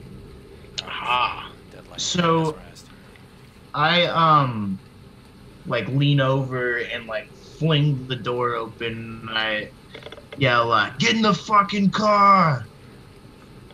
I shake my head and get the cobwebs off my brain, and I jump in the front seat of the Packard and slam the door. All right, so, and I am going to speedily take off as fast as I can. Right. And I am as drunk as I am in real life in the game. So, yeah. So are you telling me that you need to make a drive roll with a penalty? Is that what I'm hearing? I don't know, man. This is like the third time I played this game. That's what I'm hearing. Go ahead and make a drive roll with a penalty die. So you roll basically 2d10. So just yeah, okay. I've never heard of this mechanic before. What? This isn't disadvantage at all. Oh wait, I did it wrong. Sorry, my fault. I got a 49 either way. Either way, wow, that's impressive. But it doesn't matter because my drive is 20. So you fail either way. Do you want to push it or use some luck? How much luck can I use? No, well, that doesn't seem. If you can use 29, you could succeed. Where's that? That's if I get how low can I get on luck? You can get down to like 1 and be okay. All right, I'm gonna do that. I'm gonna use all my luck. See, this is what I've seen. I've seen this happen before at conventions, so it's totally fine. The luck dump. Yeah. Well, I mean, he Pour it had out a of a decent bucket. amount, and he hasn't really used it, so he's fine. Yeah. So I use my luck to succeed my drive roll. Right. So you very nearly scrape a tree in this speeding process to get out of here, especially with the sliding mud. But you just happen to be just lucky enough that you pull it off and are able to get onto the gravel in time to keep yourself. It's like cop skills. Yeah, it's them cop skills. And you pass by Fergus, who seems to be staring at this light, which you keep your hand up so you don't get hit with it again. Nevada, I assume you having been mesmerized by it, are just like, look away, look away, look away. Yeah, I'm looking down the road to get away from this thing. Yeah. Yeah, so you manage to peel out and start speeding down the road in the rain, and yeah, you get at least far enough away that you can get yourself together and drive without having to make rolls. Slow it down if you need to or whatever. It's still raining, right? It is raining heavily, and there's mud. I assume you head toward Arkham, or do you stop? Yeah. Got it. So, Fergus, the car peels out and leaves you behind. You see it. Cold-blooded. You see it, and you know, you have a chance kind of to go after it, but like you just, that light, man. Go ahead and roll willpower for me as they speed off into the night. All right. Still at Still with a penalty. Yeah. Yep. Oh my God. I think I, for what I'm looking at, so this is crazy. Like, so I either rolled, or if I didn't have penalty, I rolled a 4. With penalty, I rolled 100. Actually, no, I did not. I'm sorry. Like that can't work that way. I'm looking at those wrong. Yeah, that is a 90, or, oh my God. I'm retarded. I rolled a 44 or a 4. So I got the 44, which 44. actually succeed. Okay. I am retarded. I'm staring at these like 4s and I'm like, and the big double zeros looking at me in my face. Yeah. Somebody lives in California. Okay, so you managed to break from the mesmerization just as the light gets within 6 feet of you. So it would be harder here the next time. You're free from it. You're like, whoa, okay, I need to get this together. This is not happening. I just got left behind by these guys in the car.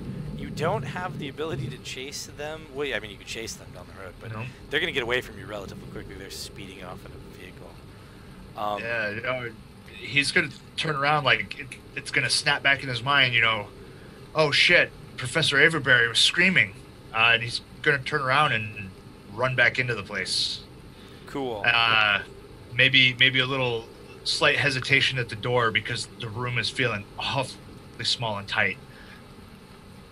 But he's screaming. He's got to still be screaming. Like, I know he was screaming. All right. You get into the house, and you find that you kind of go around and you find Averyberry in a library study area with lots of books on the shelves and some Lepidoptera, i.e. butterflies in butterfly cases on the walls, but he's laying in the middle of the floor, clutching his chest as if he had some sort of massive coronary. Ah, God damn it! Man, still with like the things going through, right? The things going through his head, throwing his body up over the shoulder, fireman carry style. You know, no soldier left behind, and turn to start making the way, hauling back out the door. Unfortunately, you run into this problem where the door now has a light in it. Getting through the door to get outside would require that you pass through the light itself. You have other options. You can try to escape through a window in one of the rooms, but the light is very clearly in your way if you try to go this way. Yeah, I'm going to turn into the body room. Okay, into the body room you go. You're carrying a body into the room with bodies laying on the ground. Once again, you see the metal container laying on the floor. This time, now that you're in the room and you're paying more attention to it, you realize the overturned coffer looks a little out of place with the decor of the room. It has an oddly smelling wax seal around its edges, and inside it appears to be lead-lined, and it's very funereal, but there's some fine white ash on the floor right next to it.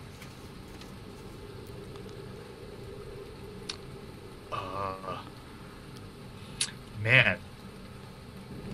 Like, as a player, I know that's a big, important thing. As a character, he's kind of freaking the hell out.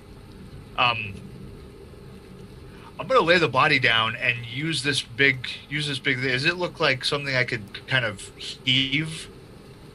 Like lift up and lift carry? a little bit? Yeah. It's not like huge. It's like the size of a tube. You could carry it, like, you know, in your hands and in your sort of arms. Yeah. Well, I'm not planning on carrying it. I'm going to lay Wentworth, you know, down and pick this thing up and pitch it through the window. to break the window open to make the escape. That's fine. The window was already open because that's the where Will Oh. went. But you can throw it through and smash it open even more, and then jump through. Will went through. I the got just a little bit ago. I got to take Wentworth with. Right. So you jump back out and around. You are now outside the cabin. The light is inside the cabin, it seems. It's not there in the doorway. It's going in. Ooh. What do you do? I'm making my way towards the road. Okay. Carrying a body. If you look back at all, you see the light come back out through the cabin, but this time it doesn't go through a doorway, it just passes through the wall. Just sort of seems to materialize on the other side of the wall. I would definitely be looking back. Trying to keep away, gauging it. Unfortunately, he's going to be looking back. Okay, make a power roll to see if you get mesmerized by it. But then we'll just sort of do this for the rest of the game session. 66 and 55. I am mesmerized. Oh, you don't have a penalty this time. Nice again. yeah, no, that was just a straight roll. Oh. 66, I still failed. Alright, you're mesmerized again. Do one more for me. If you fail this one, then it's over. Right? So this one's a penalty, remember? Oh, this one's with a penalty? Yeah. Oh, man. So you say that because I'm looking at a pass. Now let me roll this other side. That's a fail. Okay. So you're carrying the dead body of Wentworth, and you get mesmerized by the light. You can't seem to break it as it catches up to you. Your last thought as you feel the tentacles of light touch your body and you become a fine ash is, I wonder if Wentworth was breathing that whole time. Right? And you become a pile of ash. And so does Wentworth. Actually, no, Wentworth is fine because he's already dead. It doesn't eat dead things. So you Right, the become ash. body just drops. The ash kind of floofs out before it gets caught in the rain. Almost like Buffy the Vampire Slayer where you go okay. So Nevada and Will, you managed to get back to Arkham to try to tell your tale. However, So, like on the ride home, whenever we got back to pavement, right? Would that be something? Yeah. Right. I don't know. yeah, So ish, whenever the we roads they were still kind of whenever we got to the nicer road or the more safe road or whatever, I kind of look over at Nevada and I'm like, gonna have to change up them textbooks, eh? Gonna have to write a whole new one. Yeah, I bet that's what you're gonna do. I think that it might be time for me to retire completely from this industry. My colleagues thought I was crazy for coming out here, and they were right. So the two of you get back to Arkham, and over the next few weeks you hear reports of strange disappearances with ash left in its wake. You realize that the Deadlight is slowly just moving through the countryside, taking out people. So you're unable to get good night's sleep as you constantly have nightmares of this Deadlight making its way through everywhere. You lose 1d6 sanity. Only 3. I bet I can do better than that. Let's see here.